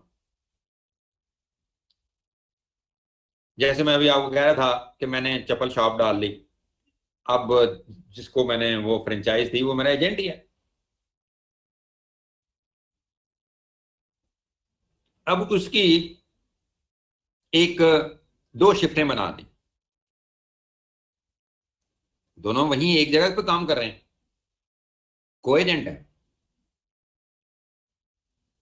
या मैंने कह दिया कि एक जो है फीमेल का आर्टिकल्स पड़े हुए हैं, एक मेल के आर्टिकल्स पड़े हुए हैं।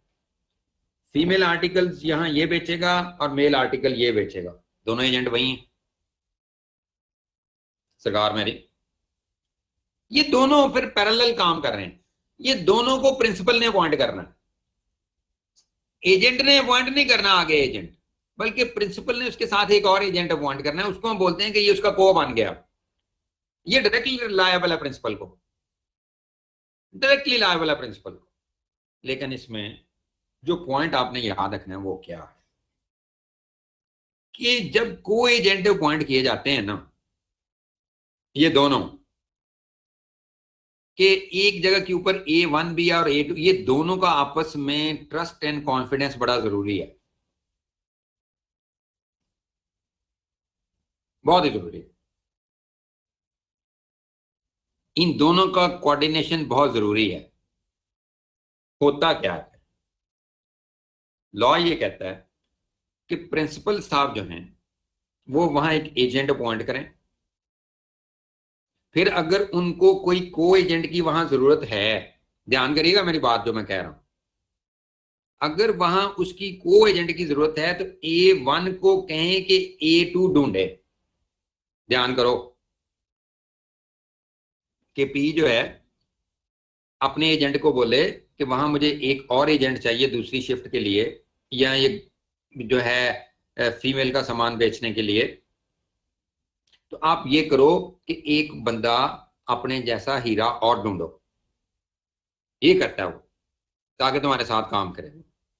प्रिंसिपल कहता है फिर A1 जो होगा A2 को ढूंढेगा और प्रिंसिपल को बताएगा कि ये मैंने अपने साथ काम करने के लिए बंदा ढूंढ लिया है, मेरे भरोसे का है, मैंने इसको ठोक बजाकर चेक कर लिया।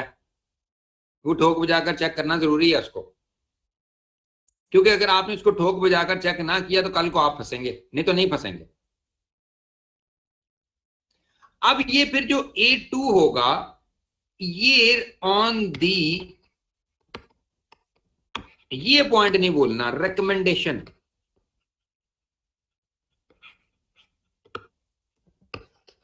ऑफ ए, ये जो को एजेंट है, ये को है ना, कि ये जो अपॉइंट होना है को एजेंट, ये ए की रिकमेंडेशन के ऊपर, उसकी सजेशन के ऊपर आना है। उसकी सजेशन होगी तो ये आएगा, नहीं तो नहीं आएगा। अब ए ने बंदा ढूंढ लिया, पी को बता दिया, पी ने उसको अपॉइंट कर दिया उसका को, ये सब एजेंट नहीं अपॉइंट किया, ये पी ने ही उसको को अपॉइंट किया उसका। अब ये फिर जो को होगा ये डायरेक्टली रिस्पॉन्सिबल पी को ही है, और पी रिस्पॉन्सिबल को, ये ऐसे है जैसे ये दोनों एजेंट्स हैं इंडिपेंडेंट, ये सब नहीं है, याद रखिएगा। ये दोनों अपने अकेले अकेले लायबल हैं प्रिंसिपल को, अपने अपने एक्ट्स के लिए। ये नहीं कहना कि मैंने इसको रिकमेंड किया हुआ है तो ये सब प्रिंसिपल अपॉइंट किया है उसको को। अब आपको महल कहानी क्लियर हो रही है। अब फिर यहां टेंशन क्या है, अब फिर कभी भी को एजेंट के एक्ट के लिए एजेंट लायबल नहीं होगा टू द प्रिंसिपल, कभी भी को एजेंट खुद लायबल होगा टू द प्रिंसिपल। तो फिर एक एक्ट भी थर्ड पार्टी के साथ जो होगा प्रिंसिपल को बाइंड करेगा, को एजेंट का एक्ट भी बाइंड करेगा इंडिपेंडेंटली। लेकिन यहां एक जो आपने कैच पकड़ना है वो ये है कि अगर इस खाना खराब ने ए ने जब को एजेंट रिकमेंड किया प्रिंसिपल को, उस रिकमेंडेशन के अंदर अगर इसने नेग्लिजेंस दिखाई, उसका प्रॉपर रेफरेंस ना ढूंढा, उसको ठोक बजाकर चेक ना किया कि हाँ जी उसका कोई रेफरेंस ना लिया, उसका कोई बैकग्राउंड ना देखा, और पता चला कि ये तो पहले ही बेईमान शख्स है, पता चला कि ये तो पहले ही फ्रॉडिया है, पता ये चला कि ये इसने पहली दुकान पे भी फ्रॉड किया था, तो फिर इसका मतलब है कि ए ने गलत बंदा रिकमेंड किया, इसने ड्यू डिलिजेंस उसकी नहीं की। लेकिन इसका मतलब ये नहीं है कि कोई एजेंट जब भी फ्रॉड करेगा तो ए उसके लिए लायबल हो जाए, नहीं। अगर ए ने रिकमेंडेशन ठीक की हुई है, क्योंकि बंदे की नीयत खराब होते पता चलता है, पहले बिल्कुल शरीफ आदमी होगा, कोई बैकग्राउंड ऐसा नहीं है, उसके बाद कभी हुआ तो फिर उसके लिए ये तो नहीं ना लायबल। लेकिन अगर उसने उसकी रिकमेंडेशन के अंदर कोई प्रॉब्लम कर दी, वहां कोई नेग्लिजेंस दिखा दी, तो फिर उसके लिए पी ने ए के भी फटे उठा देने कि तूने गलत बंदा रिकमेंड मुझे क्यों किया था, तुम्हें जब पता था।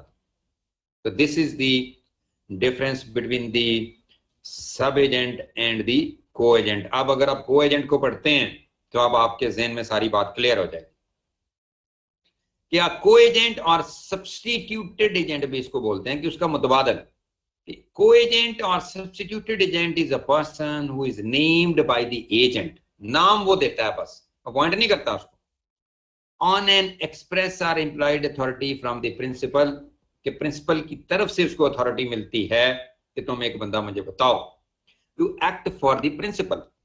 He is not an sub-agent but an agent of the principal for such act of the business of the agency. Has to be entrusted to him. Entrusted mean जो उसको delegate होना काम. He is the agent of the principal, though he is named at the request of the principal by the agent. In selecting a co-agent for his principal, an agent is bound to exercise the same amount of discretion as a man of ordinary prudence would exercise in his own case. कहते हैं उसको select करते हुए उसको उतनी ही amount of discretion इस्तेमाल करनी चाहिए. मीन उसी एक्सटेंट के ऊपर उसको ठोक बजाकर चेक करना चाहिए, अपना इख्तियार इस्तेमाल करना चाहिए कि जिस तरह एक आम अक्लमंद आदमी करता है कि मैं यार इसके गली महल्ले से पूछूं, मैं पुरानी दुकानों पे पूछूं जहां जहां इसने काम किया हुआ है. ये ऐसे ही समझे जैसे आपने खुद अपना बंदा रखना हो तो किस तरह आप दे रखते हैं, अपने केस में किस तरह करते हैं. अगर उतनी डिलीजेंस आपने दिखाई है तो ठीक है. In selecting a co-agent for his principal, an agent is bound to exercise the same amount of discretion as a man of ordinary prudence would exercise in his own case. And if he does this, अगर ये agent ऐसा करता है, then he is not responsible to the principal for the acts of the negligence of the co-agent. बिल्कुल liable नहीं.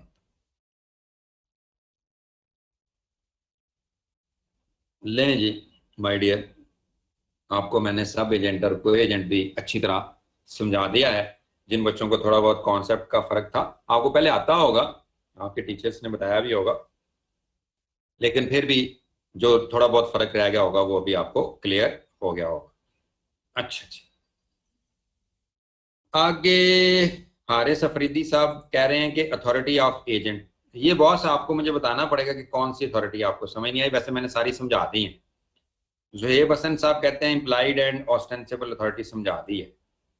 Saqib, if sub agent is properly appointed, then why still agent is responsible to principal for the act of the sub agent? ये इसलिए मेरे दोस्त साकिब ये बात होती है कि जब वो प्रॉपरली अपॉइंटेड है चाहे, लेकिन है तो वो सब ना, प्रिंसिपल ने तो अपॉइंट नहीं ना किया उसको, तो इसलिए उसके किए दरे का जो कुछ भी होगा वो लायबल वही होगा. क्योंकि आप ये देखें ना कि मैंने अपना अगर छोटा रखा है तो मैं एजेंट हूं, तो मैंने अपना छोटा रखा है तो उस छोटे के लिए आंसरेबल प्रिंसिपल को मैं हूं, चाहे उसको प्रॉपरली अपॉइंट किया हुआ, क्योंकि वो इंडिपेंडेंट एजेंट नहीं है. इसलिए मेरे दोस्त साहब. मोहम्मद असद मुश्ताक साहब कहते हैं कि एम्प्लॉयड अथॉरिटी की वर्डिंग नहीं समझ आई. अच्छा जी, वर्डिंग समझा देते हैं असद मुश्ताक साहब, कोई बात नहीं, कंपनी लॉ भी पढ़ना है हमने, लेकिन जो बात शुरू की हुई है उसको ठीक कर लेते हैं हम. असद मुश्ताक साहब, एम्प्लॉयड अथॉरिटी की वर्डिंग में समझाने लगा हूँ आपको. वैसे तो आपको समझ आ जानी चाहिए जो मैंने बात की थी सारी की सारी.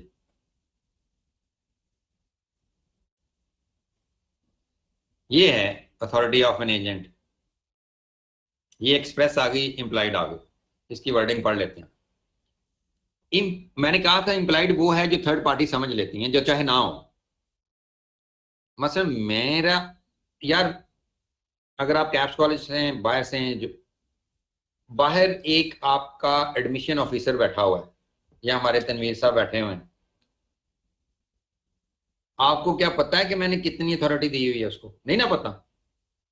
लेकिन वो तशरीफ फरमा है, बीइंग अ मैनेजर, आपको पता है एडमिशन के मतलब सारा काम वो कर सकते हैं. मुमकिन है किसी काम से मैंने मना भी किया हो, तो फिर मैंने उसको मना किया हो, फीस नहीं पकड़नी, सिर्फ आपने फॉर्म फिल करवाने हैं, ये करना है, वो करना है, फलाना करना है, आपको इस बात का इल्म नहीं, तो जब मैंने एडमिशन ऑफिसर रखा हुआ है तो या तो मैं आपके नॉलेज में लाऊं, उसके पीछे बहुत सारा बोर्ड लिख दूं कि इसको पैसे ना पकड़ाइएगा. अदरवाइज तो आप क्या करते हो, आप कहते हो कि इसके पास ये इख्तियार होगा. तो इम्प्लाइड वो है जो किसी की पोजीशन से निकलता है. मसलन मैं कंपनी का चीफ एग्जीक्यूटिव हूं, मैं कंपनी के तौर पे एक्ट कर सकता हूं एज ए चीफ एग्जीक्यूटिव, कर सकता हूं नहीं कर सकता. अब मेरी अथॉरिटी आपने क्या की और कंपनी के डायरेक्टर्स ने थोड़ी कम की हो, एक्सप्रेस अथॉरिटी। तो फिर लोग क्या रिलाय करेंगे? लोगों को अगर नहीं पता, थर्ड पार्टीज का नॉलेज बड़ा इंपॉर्टेंट है, उनको ना पता होना चाहिए, मासूम हो तो वो समझेंगे चीफ एग्जीक्यूटिव जो कर सकता है कर सकता है। मैं अगर कॉलेज का डायरेक्टर हूं, तो कैप्स कॉलेज का, तो मैं बीइंग ए डायरेक्टर जो मेरे इख्तियारात है मैं इस्तेमाल कर सकता हूं। मुमकिन है कि ओनर ने मेरे कोई इख्तियारात कम किए हो, आपको ना पता हो। तो अगर आपको पता है तो फिर आप मुझसे डील करेंगे तो गलत है। तो अगर आपको नहीं पता तो बीइंग ए डायरेक्टर जो मैं काम कर गया वो कर गया, वो मेरे प्रिंसिपल के ऊपर बाइंडिंग है। ये होती है जो पोजीशन से निकलती है। मसलन पार्टनर होता है, मेरे बच्चे असद मुश्ताक, ये पार्टनर है। अब लोगों को तो नहीं पता होता कि ये किस तरह का पार्टनर है, कितना इख्तियार है इसके पास। शायद आपने म्यूचुअली एग्रीमेंट करके किसी का इख्तियार काम किया हो, किसी का ज्यादा किया हो, लेकिन अगर थर्ड पार्टीज को इस बात का इल्म नहीं है कि आपका पार्टनरशिप डीड क्या है, पार्टनरशिप एग्रीमेंट क्या है, आपके इख्तियारात आपस के अंदर क्या आपने फिक्स किए हुए, तो उन्होंने तो कहना है कि जो पार्टनर का इख्तियार है बस है। फिर वो ये सरकार मेरी इंप्लाइड अथॉरिटी होती है जो ऊपर चली जाती है एक्सप्रेस से। ये मैक्सिमम होती है जो एज्यूम कर ली जाती है। लेकिन एज्यूम करने के लिए नॉलेज बड़ा जरूरी है थर्ड पार्टीज को। कि नॉलेज ना होना मीन थर्ड पार्टी को अगर एक्सप्रेस अथॉरिटी का पता हो फिर आगे चली जाए तो थर्ड पार्टी जो है कभी प्रिंसिपल को लायबल नहीं ठहरा सकती। याद रखें, वर्डिंग अब देखें, implied authority is authority of an agent in excess of his express authority which is inferred। कहां से निकाली जाती है? from the circumstances of the case। Case के circumstances से निकलती है वो। फिर the scope of the agent's authority may be increased by implied authority। कि आप इसका एक्सटेंड बढ़ा सकते हो, जैसे मैं अभी आपको बताया, unless the third party has knowledge to the contrary। कि इसके बारक्स अगर थर्ड पार्टी को ना पता हो, बारक्स क्या है उसकी एक्सप्रेस अथॉरिटी का पता हो, कॉन्ट्रेरी का मतलब क्या होता है? बारक्स। Unless third party has knowledge to the contrary, कि उनको पता है कि हाँ जी इसकी एक्सप्रेस अथॉरिटी क्या है। अगर नहीं पता तो क्या होगा? He is entitled to assume, third party assume करेगी, then agent holding a particular position has all the powers that are normally given to a person in such a position. कैसा है बच्चे मेरे समझदार? मुंतहा आरिफ कहती है जी सर मुझे क्रिएशन ऑफ एजेंसी में बहुत problem and legal problem with agency relationship. इसमें क्या प्रॉब्लम है जी? क्रिएशन ऑफ एजेंसी की एजेंसी कैसे कैसे क्रिएट होती है, डिफरेंट तरीके लिखे हुए हैं कि ये रिलेशनशिप जरूरी नहीं है एग्रीमेंट से क्रिएट होता है। यही लिखा हुआ है उसमें मुंतहा, और क्या लिखा हुआ है? प्रॉब्लम क्या आनी है? अब वो सारे अगर मैं पढ़ाने शुरू कर दूंगा तो फिर तो आज इधर ही बैठे रहेंगे हम। कि एजेंसी क्रिएट जरूरी तो नहीं है कि बाई एक्सप्रेस, जैसे आप एक एग्रीमेंट बनाते हो क्या एक्सप्रेस ही होता है? बाई कंडक्ट भी हो जाता है, बाई रेटिफिकेशन भी हो जाता है। मीन बाद में आप अप्रूव कर देते हो कि हाँ जी एज एन एजेंट इसने मेरे लिए एक्ट किया हो। बाई नेसेसिटी भी क्रिएट हो जाती है।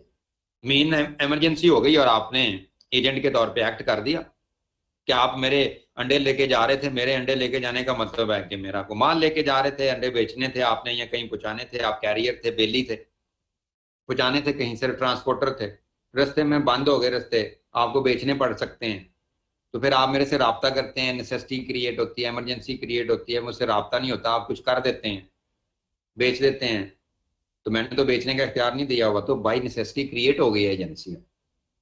तो फिर वो डिफरेंट तरीके कार लिखे हुए हैं कि एजेंसी जैसे स्टॉपल से भी क्रिएट हो जाती है, उसमें तो कोई ऐसी टेंशन वाली बात नहीं होनी चाहिए। अब लीगल प्रॉब्लम क्या हो सकती है एजेंसी रिलेशनशिप में? लीगल प्रॉब्लम यही हो सकती है कि प्रिंसिपल डिसऑन कर दे, क्योंकि एक शख्स कहता है मैं एजेंट हूं, प्रिंसिपल कहे जी मेरा एजेंट ही नहीं है। ये लीगल प्रॉब्लम हो सकती है।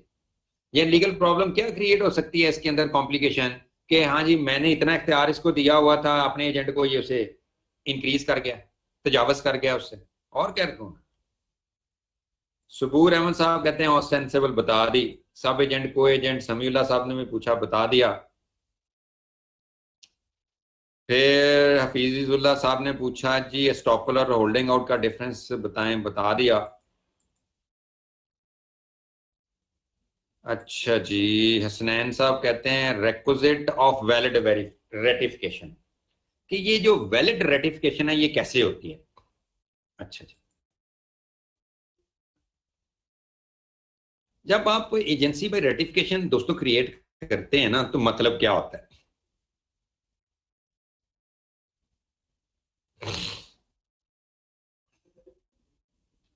पहले तो इसका मतलब समझे ना रेटिफिकेशन का।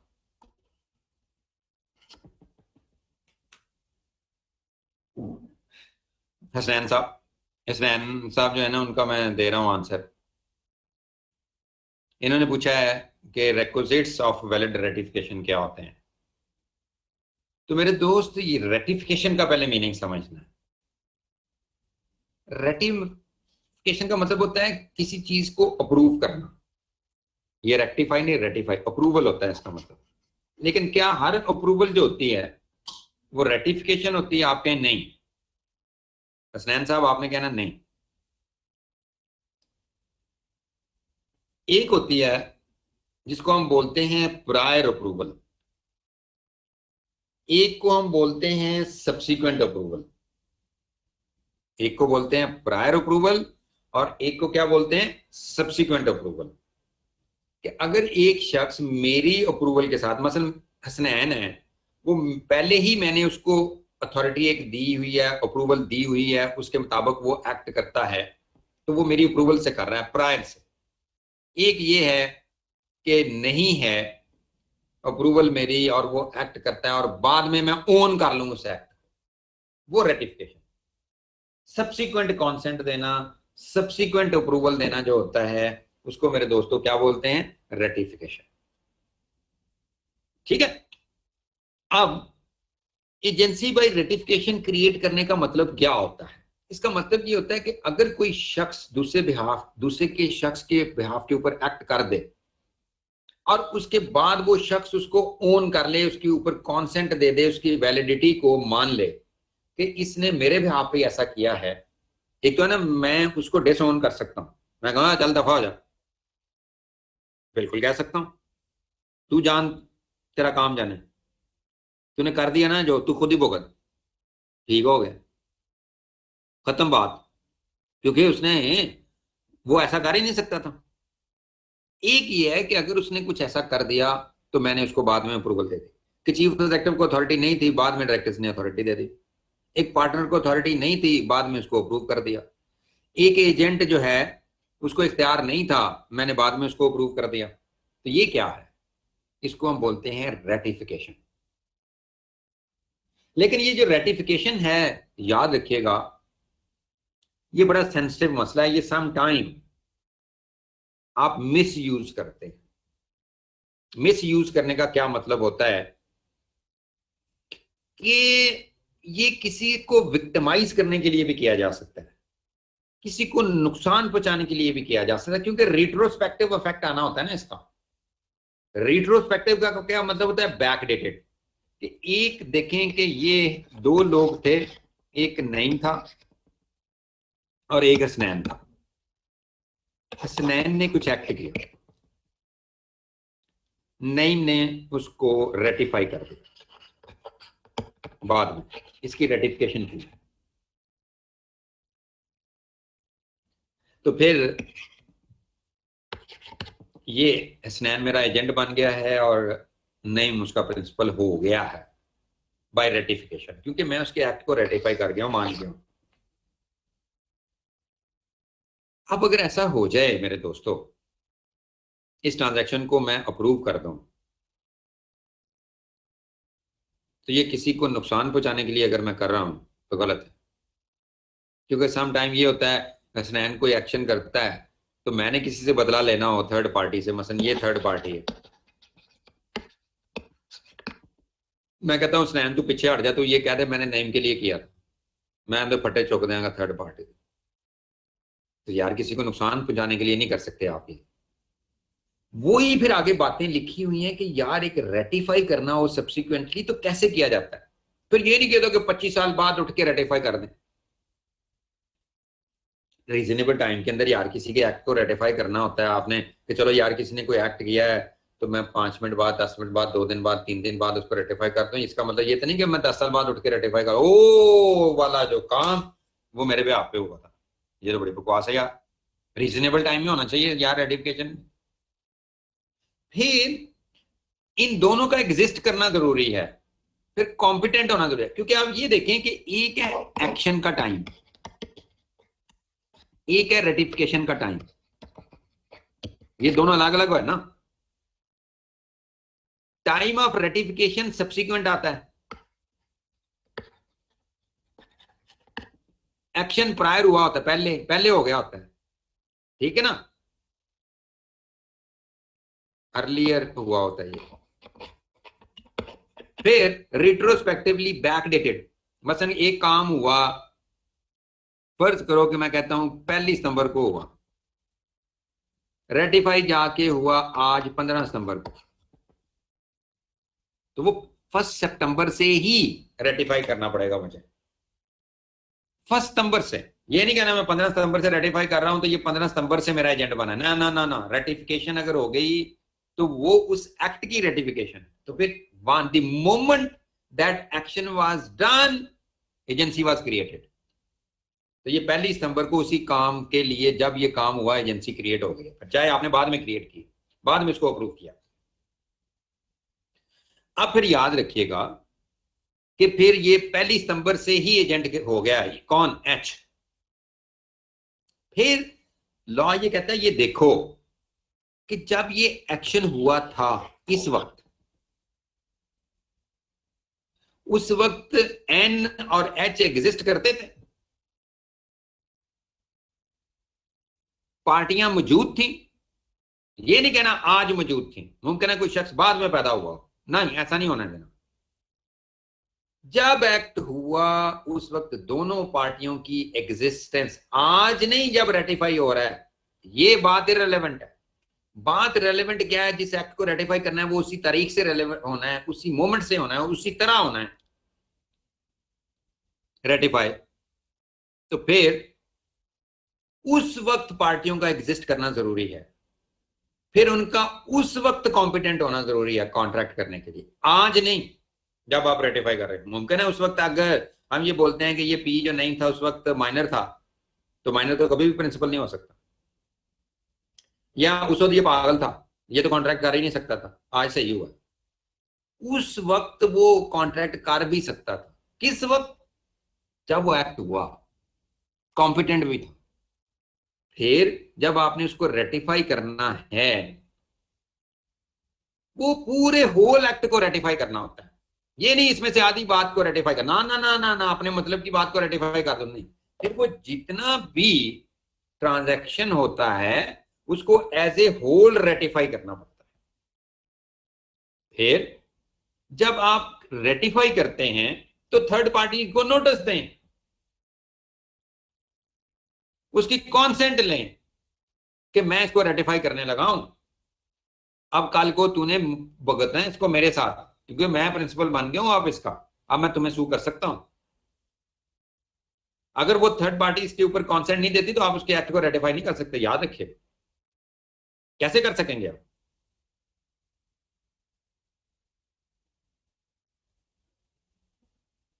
अच्छा,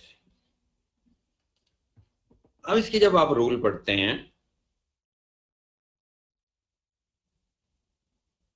तो इन रूल में से जो अब आपके सामने रूल सारे लिखे हुए हैं आप एक नजर मार लें, जो आपको नहीं समझ आता मुझसे पूछ लें। फिर दूसरा ये भी बड़ा इंपॉर्टेंट है मेरे बच्चे हसनैन, कि जब आप किसी एक्ट को रेटिफाई करते हैं ना, मसलन एन इस एच के एक्ट को रेटिफाई करते हैं तो एन को कंप्लीट नॉलेज होना चाहिए उस ट्रांजैक्शन का, नहीं तो फड़े जाओगे।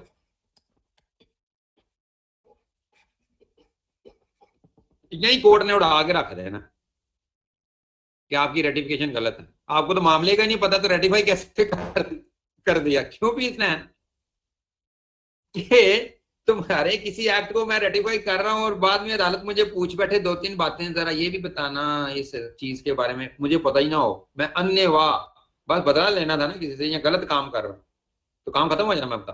तो फिर मुझे उस ट्रांजैक्शन का कंप्लीट नॉलेज होना जरूरी है। तो फिर होप कि आपको ये सारे पॉइंट समझ आ गए होंगे, लेकिन फिर भी स्नैन अगर आप में इसमें से कोई पॉइंट अगर अलग से समझना है तो मुझे बता देना, मैंने मोस्टली पॉइंट्स जो हैं वो आपको बता दिए हैं जितने भी हैं।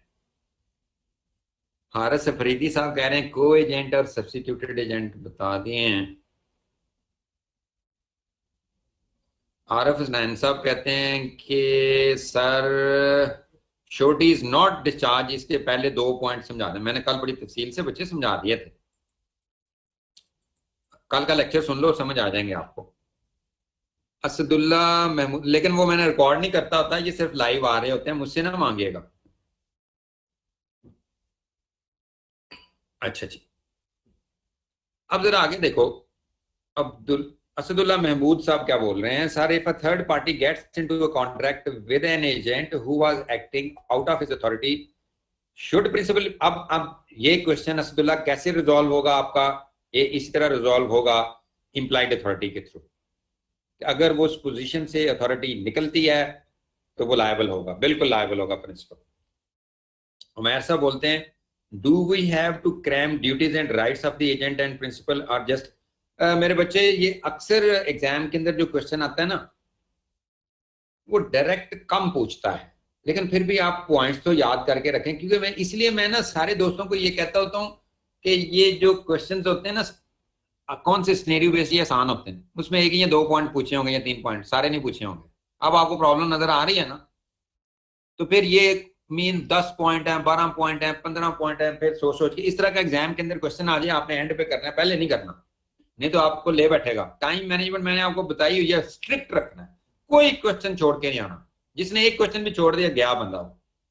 तो फिर क्वेश्चन पूरे करने हैं, तो इस तरह के क्वेश्चन अगर पूछ लिए जाएंगे, आपने सोच सोच के कोई पॉइंट्स लिखने हैं कि हाँ जी ये भी ड्यूटी थी, ये भी राइट था, ये भी ड्यूटी थी, तो वो फिर आप एंड पे ले जाओ, जितने फिर याद रह गए लिख दिए। अदरवाइज वो सिनेरियो ही बनाएगा, एक सिनेरियो बना के लिखेगा जिसके अंदर 1 पॉइंट, 2 पॉइंट, 3 पॉइंट राइट्स के, ड्यूटीज के, वो आपसे पूछ लेगा। उस सिनेरियो से फिर निकालने हैं कि ये कौन सी ड्यूटी की यहाँ बात कर रहा है, ये कौन से राइट की यहाँ बात कर रहा है उस सिनेरियो के मुताबिक। फिर उसके बाद मोहम्मद साकिब साहब हैं। मोहम्मद साकिब साहब जो हैं वो कहते हैं कि with how much amount legal representative of deceased persons are liable for deceased liability. अब ये याद रखिएगा साकिब साहब, ये उस हद तक की लायबल होते हैं जितनी डिसीज की प्रॉपर्टी होती है, उससे ज्यादा वो लायबल नहीं होते। कीप इन माइंड, उससे ज्यादा लायबल नहीं होता कि मेरी अगर खुदा न खास्ता मैं फौत हो जाऊंगा तो मैं जो कुछ छोड़ के जा रहा हूं ना, उस हद तक मेरे लीगल वारसन लायबल है। क्योंकि ये देखे ना कि जब एक शख्स मरता है तो लीगल वारिस उसके जो होते हैं वो उसके क्या होते हैं। 1 मिनट जरा होल्ड कीजिएगा प्लीज।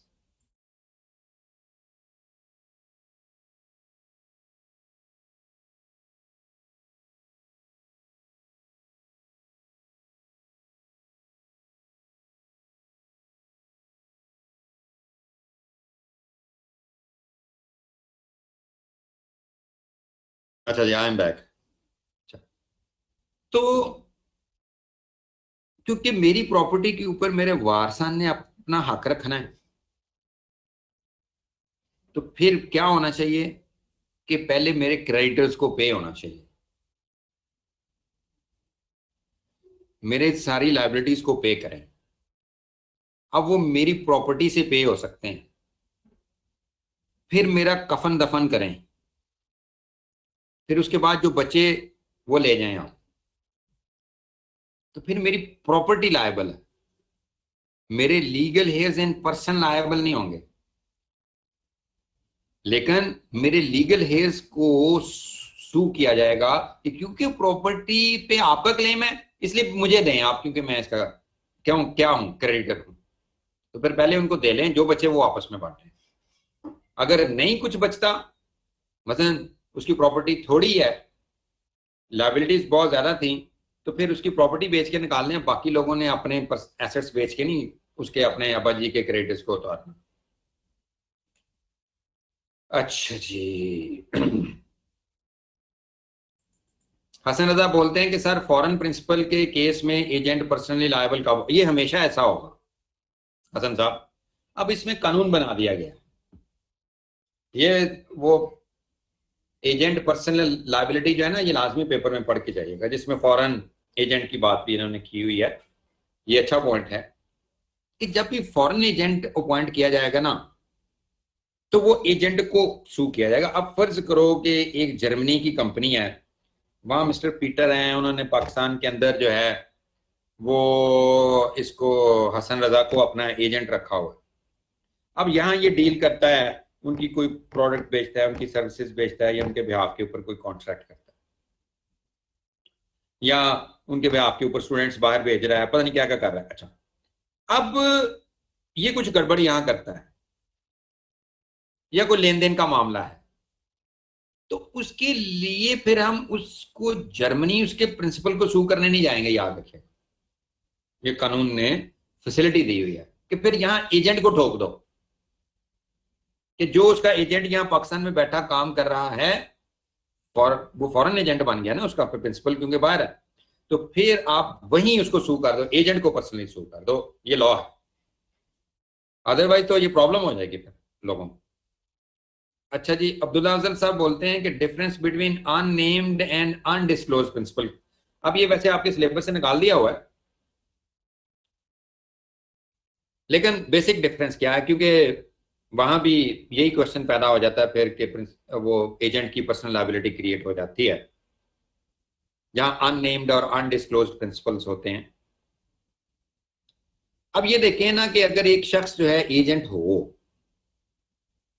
और वो लोगों को ना बताए कि मैं एजेंट हूं, अपना वो करेक्टर ना बताए कि मैं, मेरा रिप्रेजेंटेटिव करेक्टर है, बल्कि खुद ही अपने आप को डिस्क्लोज करे कि मैं खुद ही प्रिंसिपल हूं, मतलब मैं एक्ट कर रहा हूं, मेरे पीछे कोई प्रिंसिपल नहीं है, अनडिस्क्लोज रखता है इस बात को, तो फिर थर्ड पार्टी उससे डील कर रही होती है ना।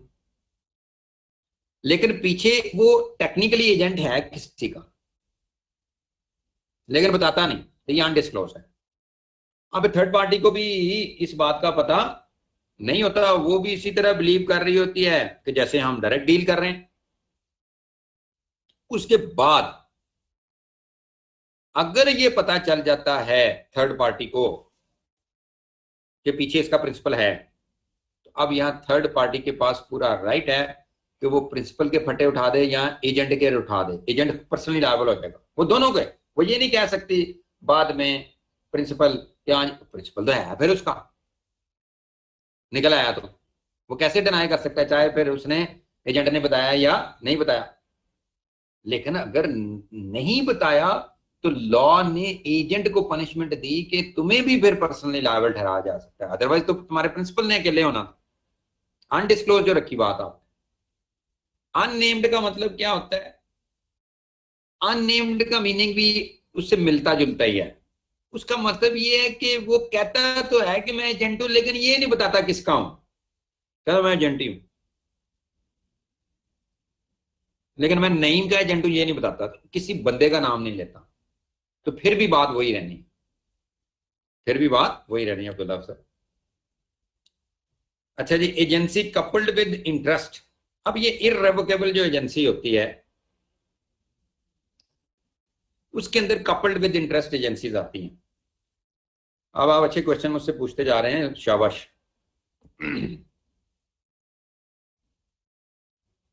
अब ये देखें ना, टेक्निकल बात पूछा, आम बातें ना पूछा करें, ताकि आपको उस्ताद का मेरे साथ आने का, आज इंटरेक्शन करने का फायदा भी तो कोई हो।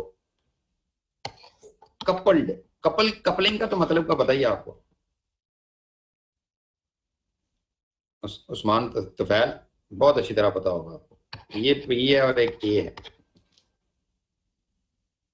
अब इस, अच्छा बोल, वो माइक ऑफ रखिएगा। अब ये देखो बच्चे कि बेसिकली जब एजेंसी रिलेशनशिप क्रिएट होता है ना, तो उसमें सिर्फ और सिर्फ इंटरेस्ट प्रिंसिपल का होता है, एजेंट का नहीं होता। वो तो सिर्फ एक कमीशन ले रहा है, सेल हो रही, प्रॉफिट हो रहा है, सारा कुछ प्रिंसिपल का है, तो टेक्निकली इसका इंटरेस्ट इन्वॉल्व होता है, प्रिंसिपल का। एजेंट का इंटरेस्ट नहीं होता उस कारोबार में, वो सारा कारोबार पी का ही होता है, उसी का टास्क होता है सारा। अब इसकी कपलिंग हो जाती है कि इसका इंटरेस्ट भी क्रिएट हो जाता है, ये मतलब है इसका कपल्ड इंटरेस्ट, कि दोनों के इंटरेस्ट आपस के अंदर कपल कर गए हैं, जोड़े हो गए, मिल गए। चलिए कब मिल गए? अब जरा गौर कीजिएगा कपल्ड इंटरेस्ट कैसे क्रिएट हुआ। जैसे आपकी बुक के अंदर उसने बड़ी सिंपल एग्जांपल लिखी हुई है, उस्मान तफैल साहब, कि ये पी और ए था। पी ने कहा कि मेरी सेल ऑफ कार कर दो, मेरी ये कार बेचो। अब ये सेल ऑफ कार के लिए उसने इस एजेंट को अपॉइंट किया, एजेंसी क्रिएट हो गई ना। अब अगर ये एजेंसी क्रिएट हुई है, ये कपल्ड इंटरेस्ट की एजेंसी क्रिएट नहीं हुई, ये सिर्फ और सिर्फ अलोन इंटरेस्ट है प्रिंसिपल का, सिंगल इंटरेस्ट है प्रिंसिपल का कि इसी की कार सेल होनी, इसी को पैसे इसके मिलने हैं। अब अगर मैं ये कहूं कि ये कार की सेल करो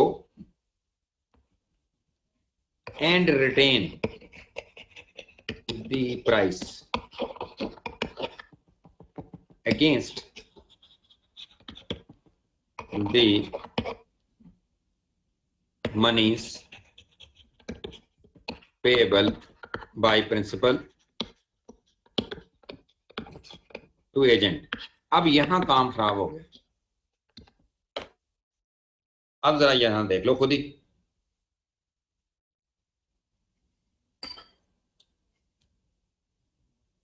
अब यहां क्या हुआ? यहां अब जब उसने कहा कि इसको बेचो और इसके पैसे रख लो, उन पैसों के अगेंस्ट जो मैंने तुम्हारे देने हैं, ये अब क्या हो गया? कपल्ड इंटरेस्ट हो गया कि कार सेल करने की हद तक इंटरेस्ट क्रिएट हो गया किसका? प्रिंसिपल का। उसके पैसे रखने की हद तक इंटरेस्ट किसका क्रिएट हो गया? एजेंट का। ये अब कपलिंग हो गई सरकार, कपल्ड इंटरेस्ट है दोनों का। अब इस तरह की जो एजेंसीज होती हैं ये इररेवोकेबल होती है, इसको वापस नहीं लिया जा सकता एक दफा क्रिएट कर दें, क्योंकि उसमें फिर एजेंट का इंटरेस्ट खत्म हो जाएगा ना। क्योंकि कपल है, दोनों का है, तो फिर आप वापस नहीं ले सकते। अगर सिर्फ प्रिंसिपल का होता तो वापस ले सकते थे कि मसलन इसने कहा जी कार बेच दो, अगर कार भी नहीं बिकी तो ये उसकी अथॉरिटी को वापस ले सकता है, लेकिन अब नहीं ले सकता ये, क्योंकि उसका इंटरेस्ट बीच में इन्वॉल्व हो गया, तो ये इररेवोकेबल हो जाएगी। Hope I have answered your question. अच्छा जी, असलम रजा कहता है जी चैप्टर नंबर 17 का माइनर वाला टॉपिक पढ़ा है, कंपनी लॉ नहीं पढ़ना। Asadullah Mahmood sir, if someone told me that A is an agent of B, but I do not know that whether the principal has made any representation, then this will not be an agent। नहीं, बिल्कुल नहीं होगी असदुल्ला। कि अगर तीसरा बंदा भी कह देना कि मैं ये कहता हूं कि आपको तीसरा बंदा कह दे कि ये बेग साहब का एजेंट है, आप कैसे मानेंगे जब तक आपके पास मेरी कोई रिप्रेजेंटेशन नहीं होगी? आपको यकीन दिलवाने के लिए क्या था? क्या तीसरे बंदे की स्टेटमेंट ही बस थी? तीसरा बंदा कह रहा है नहीं, मेरा को रोल बताओ ना, वो नहीं निकाल सकते तो एजेंसी पर स्टॉपल क्रिएट नहीं हो सकती मेरे बच्चे। अच्छा जी, मोहम्मद असद मुश्ताक साहब कहते हैं सर जज़ाकल्लाह, आपने बहुत अच्छा समझाया है। असदुल्ला साहब बरकत डाले अल्लाह ताला आपकी भी स्टडीज के अंदर, और आपको अल्लाह ताला तौफीक दे पास होने की भी। Tehreen Fatima, which topic is going on? लो जी माशाल्लाह। अच्छा जी, मोहम्मद उस्मान तफैल उसका जवाब दे रहे हैं एजेंसी। ठीक है जी तफैल साहब। किरण भी जवाब दे रही है एजेंसी। अच्छा जी, अजीजुद्दीन साहब सर काइंडली लास्ट पैराग्राफ आप बता दें दोबारा। अब दोबारा वाली बात मुश्किल हो जाती है क्योंकि टाइम बड़ा शॉर्ट होते हैं, उसी वक्त जरा थोड़े अटेंटिव रहा करें, क्योंकि ये मीन के अगर रेगुलर क्लासेस हो रही हो तो मैं तो आपकी फट्टे उठा दूं, लेकिन अब नहीं मैं उठा सकता, फिलहाल टाइम कंस्ट्रेंट्स हैं। जितना मैं कर सकता हूं उतना ही कर सकता हूं। अच्छा जी, अजीजुद्दीन साहब कह रहे हैं कि sir custom of trade and nature of transaction same नहीं है। अब कस्टम ऑफ ट्रेड ये होती है कि उस बिजनेस का, नॉर्मल बिजनेस, मसलन हम ये कहते हैं कि यार ये मछली का कारोबार होता है, फिश का, तो वो एक पूरी ट्रेड है। एक होता है इस ट्रांजैक्शन की नेचर, एक सिंगल ट्रांजैक्शन की नेचर, वो एक अलग भी हो सकती है, वो जरूरी नहीं ट्रेड हो, वो एक ट्रांजैक्शन भी हो सकती है। असलम रजा साहब बोलते हैं कि सर एजेंसी में थ्योरी बहुत ज्यादा है, इसको किस तरह तैयार करें, थोड़ा बता दें। अब आप इसको ना मीन अंडरस्टैंड करें ना सारे को, और वहम ना करें, फिर अंडरस्टैंड करें, वहम ना करें। अगर आप वहम करेंगे तो फिर फोबिया ना बना लिया करें किसी बात का। जोएल खोखर साहब कहते हैं चैप्टर 17 में एक क्वेश्चन, अभी एजेंसी की बात करो यार। उसके बाद बाकी जिनका एक आध पॉइंट है ना, तो आपने क्योंकि कल परसों पहले दिन ही मुझे एक फरमाइश की थी कि आप एजेंसी समझा रहे हैं, क्योंकि पार्टनरशिप हमें वहां से समझ आ गई हुई है, तो आप मुझसे ना व्हाट्सएप के ऊपर पूछ लें। जिसका पेपर तक जो भी क्वेश्चन हो, ये देखें मैं आपको अपना नंबर दे रहा हूँ 030084100023, ये मेरा नंबर है। ये आप सारे बच्चे नोट करो अपने पास।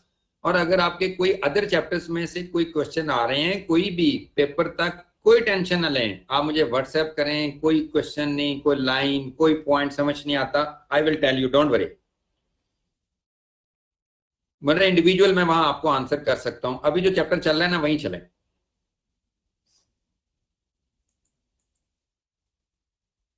इररेवोकेबल एजेंसी सिलेबस में है अजीजुद्दीन साहब, ये काट दी थी मेरा ख्याल है, मैंने आपको उस दिन बताया था कि अगर आपके यहाँ चैप्टर के अंदर मैंने नहीं लिखी, तो उस दिन आपको जब मैंने सिलेबस दिया था तो उसके अंदर काट दी थी ये इररेवोकेबल एजेंसी।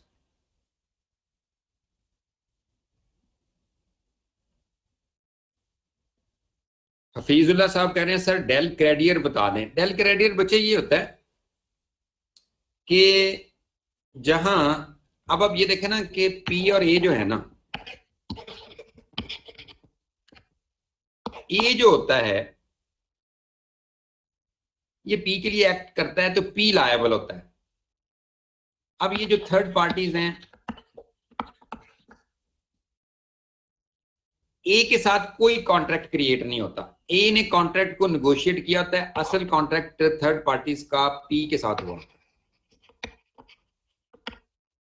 तो फिर थर्ड पार्टी पी को सू कर सकते हैं और पी थर्ड पार्टीज को सू कर सकता है। ठीक है।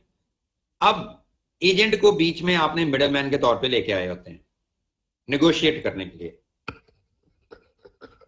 एक्चुअल कॉन्ट्रैक्ट उसके बाद पी से होता है थर्ड पार्टी। अगर ये एजेंट इस चीज की जिम्मेदारी ले, गारंटी ले कि मैंने जो एक्ट्स किए हैं उनके लिए मैं खुद लायबल हूं, अदरवाइज तो वो लायबल है ही नहीं। कि फर्ज करो कि एजेंट क्रेडिट सेल कर आया प्रिंसिपल के बिहाफ के ऊपर, कल को थर्ड पार्टी को पैसे नहीं देती, तो प्रिंसिपल डायरेक्टली उनके फटे उठाएगा, सू करेगा, वो एजेंट को तो नहीं पूछेगा। ओके, प्रिंसिपल ने जिस तरह मैंडेट दिया था उसके अंदर अंदर रह के वो सेल कर आया, वो माल छोड़ आया, वो तुरतरे बेचता था, वो तुरतरे सारी दुकानों के ऊपर छोड़ आया। अब वो सारी दुकानों के ऊपर छोड़ आया जब, तो पैसे पीने लेने होते हैं। अब कोई दुकानदार पैसे नहीं देता तो क्या होगा मुझे बताएं? प्रिंसिपल डायरेक्टली उस दुकानदार को जाके पूछेगा, सू करेगा। लेकिन अगर ए इस बात की गारंटी दे दे, श्योरिटी दे दे कि मैं कलेक्शन भी करूंगा आपके बिहाफ पे, कि मैं जो सेल कर आया हूं ना उसके पैसे भी मैं आपको ला के दूंगा, अगर थर्ड पार्टी ने पैसे ना दिए तो मैं जिम्मेदार हूंगा। इसको बोलते हैं डेल क्रेडियर एजेंट, जो श्योरिटी देता है इस चीज की कि मैं कलेक्शन भी करूंगा। उसके पैसे वो अलग लेता है, फिर उसको और कमीशन मिलता है। अच्छा जी, जीशान अंजम कहते हैं जो इम्पोर्टेंट है बता दें। जो इम्पोर्टेंट है आपने पढ़ लिया मुझसे सारा कुछ आज। Nafees sir duties and rights of agent principal paper point of view से बहुत इंपॉर्टेंट है मेरे बच्चे नफीस। उसमें से सिनेरियोस बनते हैं और अक्सर बने होते हैं, उसको एक एक को अंडरस्टैंड करें और पास्ट पेपर जरूर प्रैक्टिस करें। जब तक आप पास्ट पेपर प्रैक्टिस नहीं करेंगे, जो मैंने क्वेश्चन बैंक दिया हुआ है, ठीक है, आपको बात समझ नहीं आएगी। परवेज अहमद साहब कह रहे थे एजेंसी भाई रेटिफिकेशन समझा दी। मुंतहा आरिफ कह रहे हैं सर ऊपर से बता दें, पता नहीं इसका मतलब क्या होता है। अब सारा चैप्टर तो नहीं बता सकते ना बच्चे। शाहरुख सर ऑस्टेंसिबल अथॉरिटी समझा दें, बच्चे आपको समझा दी। आमना हारून जो है सर कंपनी लॉ स्टार्ट करवा दें। ठीक है आमना, करवा देते हैं बच्चे। अहमद शहीर रजा साहब, सर कंपनी लॉ स्टार्ट करा दें। ठीक है बच्चे। मोहम्मद हारिस तलत, सर ये सब आपने अच्छा दिया था और बुक में भी सही लिखा है, इसलिए इन क्वेश्चन को इग्नोर करें और कंप्लीट। अच्छा मेरे बच्चे हारिस, कोई मसला नहीं, माइंड क्यों कर रहा तुम? अच्छा जी समीउल्लाह साहब, सारे बच्चे तुम्हारे जितने लायक तो नहीं है ना। Samiullah, difference between right of लियन and हा हा हा हा, ये होती है ना बात, ये बातें होती हैं जो उस्ताद को फिर रिवाइटलाइज कर देती हैं। ये कहते हैं राइट, ये एजेंट के राइट्स की बात हो रही है, राइट ऑफ लियन, दूसरा है राइट ऑफ रिटेनर। इन दोनों में कहता है फर्क तो बताएं जरा।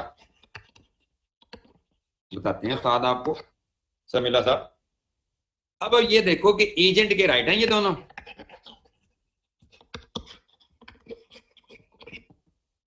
एजेंट जो होता है, लियन का मतलब क्या होता है? Right to retain the goods.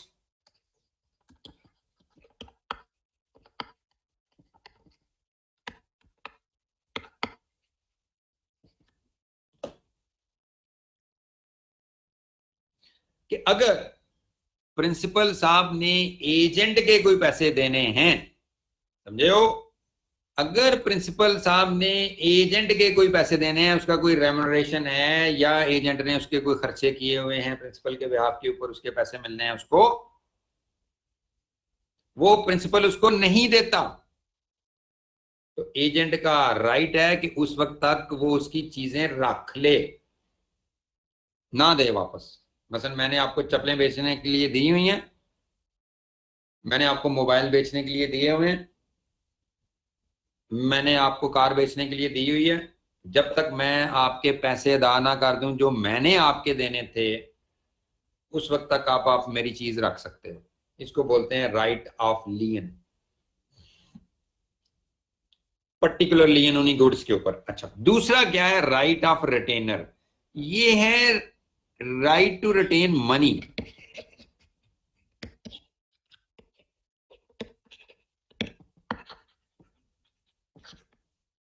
Amounts, sums,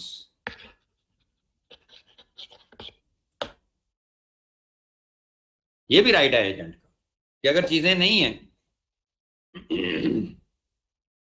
तो क्या होगा? अगर आपके पास पैसा आया हुआ है, मसलन आप सेल करते हो, तो वो सेल के पैसे आपने प्रिंसिपल को देने होते हैं ना, अकाउंट फार करने होते हैं उसको। तो आपके पास ये हक है कि अगर आपने प्रिंसिपल से पैसे लेने हो तो वो रख लो, उन पैसों में से काट लो, वो राइट ऑफ रिटेनर है। समझ गए? समझ ला। आगे जी Juhaib Hasan, circumstances where agent is not personally liable में custom principal can not sue वाले पॉइंट समझा दें।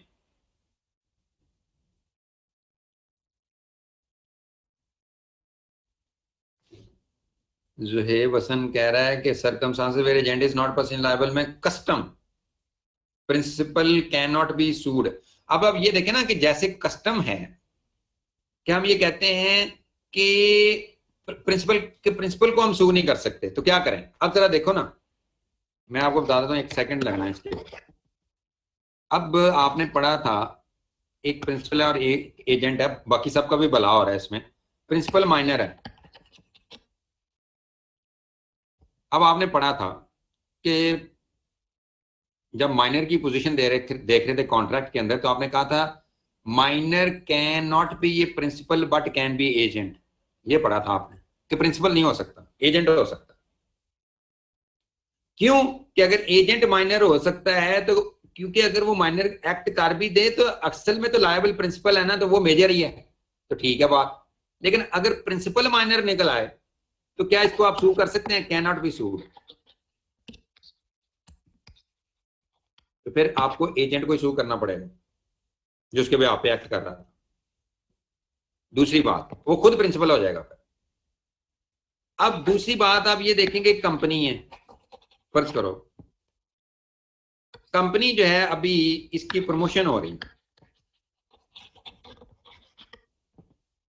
प्री इनकॉर्पोरेशन स्टेज के ऊपर है। प्री इनकॉर्पोरेशन स्टेज के ऊपर।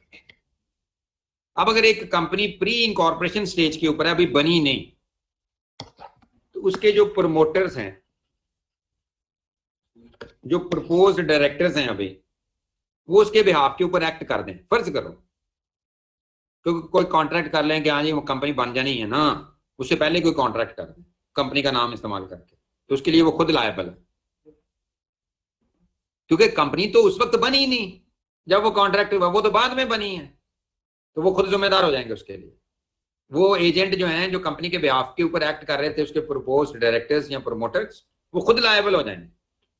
क्यों? क्योंकि कानून ये कहता है जब बंदा बने तो कॉन्ट्रैक्ट कर सकता है ना, उससे पहले तो कर ही नहीं सकता। तो उन्होंने पहले कर लिया ना, तब पहले कर लिया, फिर तो अब तो आप कंपनी को सू नहीं ना कर सकते, तो फिर आप उन डायरेक्टर्स को सू करेंगे, प्रपोज डायरेक्टर्स को सू करेंगे, प्रमोटर्स को सू करेंगे। अच्छा जी, अजीजुद्दीन साहब कहते हैं सर थर्ड पार्टी को अगर नॉलेज ना हो then at the time of act इसको प्रिंसिपल रेटिफाई कर सकता है? जी बिल्कुल कर सकता है। प्रिंसिपल तो कभी भी रेटिफिकेशन में इसका कोई तलक नहीं है थर्ड पार्टी के नॉलेज का। Shahrukh, agency bye necessity scenario, अगर ऐसे कोई इमरजेंसी वाली सिचुएशन अराइज हो जाए लेकिन एजेंट ने प्रिंसिपल के इंटरेस्ट की प्रोटेक्शन नहीं की और कोई एक्शन, भाईजान ये बात गलत होगी, फिर तो उसने गलत किया। फिर किस बात की नेसेसिटी? फिर तो आपने अपना इंटरेस्ट वॉच किया या उसको नुकसान पहुंचाया। तो आपने साबित ये करना होगा कि मैंने अपने मुफाद में नहीं ऐसा किया, बल्कि मैंने किसी शख्स का दूसरे को इंटरेस्ट को प्रोटेक्ट करने के लिए ऐसा किया है। अजीजुद्दीन साहब, सर थर्ड पार्टी को अगर नॉलेज ना हो देन एट द टाइम, अच्छा ये तो बात खत्म हो।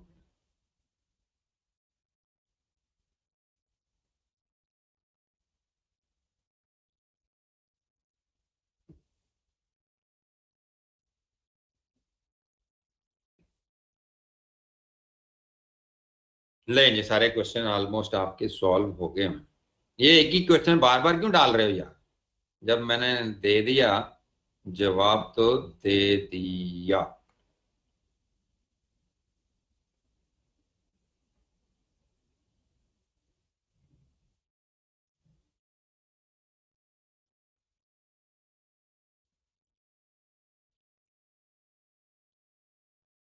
ये कहते हैं ये गाइडेंस आ गई है, इसके ऊपर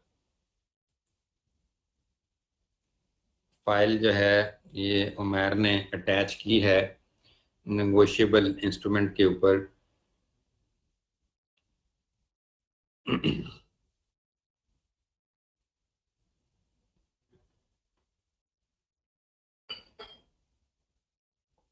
लेंगे ये क्या है देख लेते हैं इसको, सारे बच्चे हम बैठे ही हुए हैं।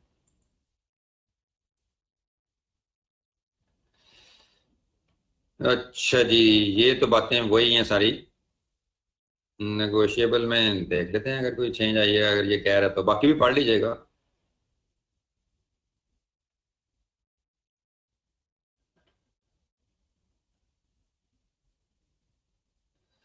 Negotiable Instrument Act, section not to be examined. Following sections of negotiable instrument shall not be examined. 1 से लेके 3, 16 से लेके 25, 82 से लेके 90 तक। ठीक है, स्टडी टेक्स्ट की क्या बात करते हैं वो भी देख लेते हैं।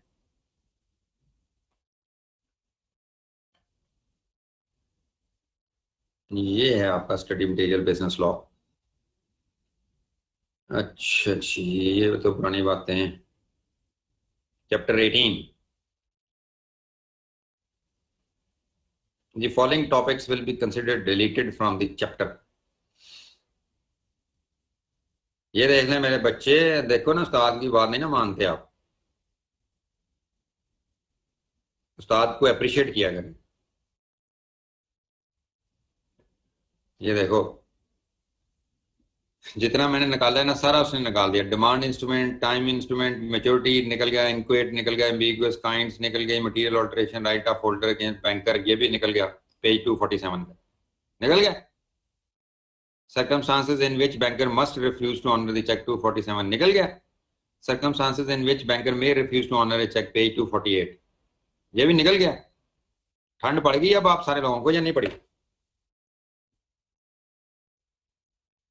चलो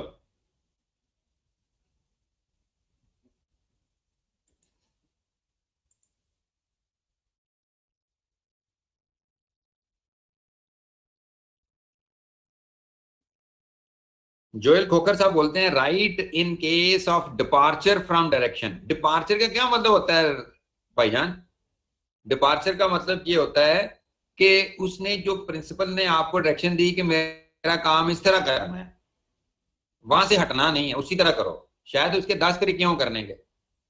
जब मैं तुम्हें कह रहा हूं कि मेरा काम इस तरह करो तो फिर उसी तरह करो। जब मैं तुम्हें कह रहा हूं कि इस तरह करो तो फिर उसी तरह करो। मेरी ये डायरेक्शन है।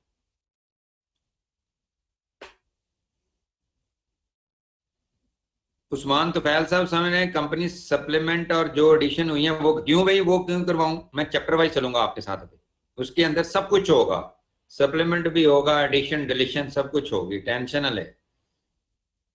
उस्मान कहता है अकाउंट्स करवाएं। अभी मैंने लंच के बाद ना अकाउंट्स ही करवाने हैं सबसे पहले आपको, फिर कहते हैं चैप्टर 25 करवाएं। बिल्कुल 25 ही करवाएंगे आपको। राम सिंह साहब फरमाते हैं माशाल्लाह सर बहुत अच्छा पढ़ाते हैं आप, काश पहले आपके से पढ़ा होता।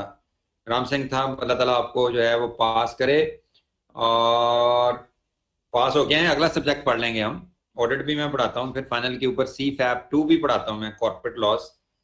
तो लग रहा है ये आपका पास हो जाए जैसे भी हुआ।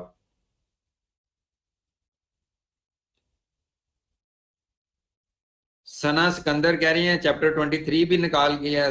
सना मैं कितनी दफा बताऊं, सारी दुनिया कह रही है निकल गया, मैं भी कह रहा हूं निकल गया। फुरकान कहते हैं चैप्टर 25 करा देंगे मेरे बच्चे। परवेज अहमद साहब बोलते हैं कि sir really you are actor in law. ठीक है मेरे बॉस, गॉड ब्लेस यू। ले जी आज अभी जो है फिर हम लंच टाइम कर लेते हैं, नमाज पढ़ें आप 2 बजे दोबारा। तो 2 बजे जब दोबारा मिलेंगे तो कंपनी लॉ के साथ आप मिलेंगे। बाकी मर्केंटाइल लॉ के जहां से जो प्रॉब्लम हो आप मुझे व्हाट्सएप कीजिएगा, मैं आपको आंसर्स दूंगा। तो सर जी बॉस। सर ये अनडिस्क्लोज एजेंसी में position of a principal sir, ये बस थोड़ा सा बता दें। अच्छा बच्चा बता, कौन बोल रहा है? Sir Joel. और जोएल तो पुराना आदमी है, मैं तुम्हें बता दूंगा व्हाट्सएप पे बता दूंगा। चले सर बता दूंगा टेंशन ना ले। ठीक हो गया सर। अच्छा ओके सर। तो इसके बाद फिर ना मैं चलूंगा रिवर्स ऑर्डर में कंपनी लॉ में, कि आखिरी चैप्टर से मैं चलूंगा पीछे को। तो फिर जो जो आपके क्वेश्चंस होंगे मैं आंसर करता जाऊंगा। कुछ मैं आपको खुद, जैसे क्वार्टरली अकाउंट्स अभी ऐड हुए ना, वो बच्चों को प्रॉब्लम कर रहे हैं। तो अभी मैं सबसे पहले आपको ना, आप वापस आते हैं ना जब 2 बजे, तो टाइम के ऊपर 2 बजे ज्वाइन कर लीजिएगा आप जल्दी से।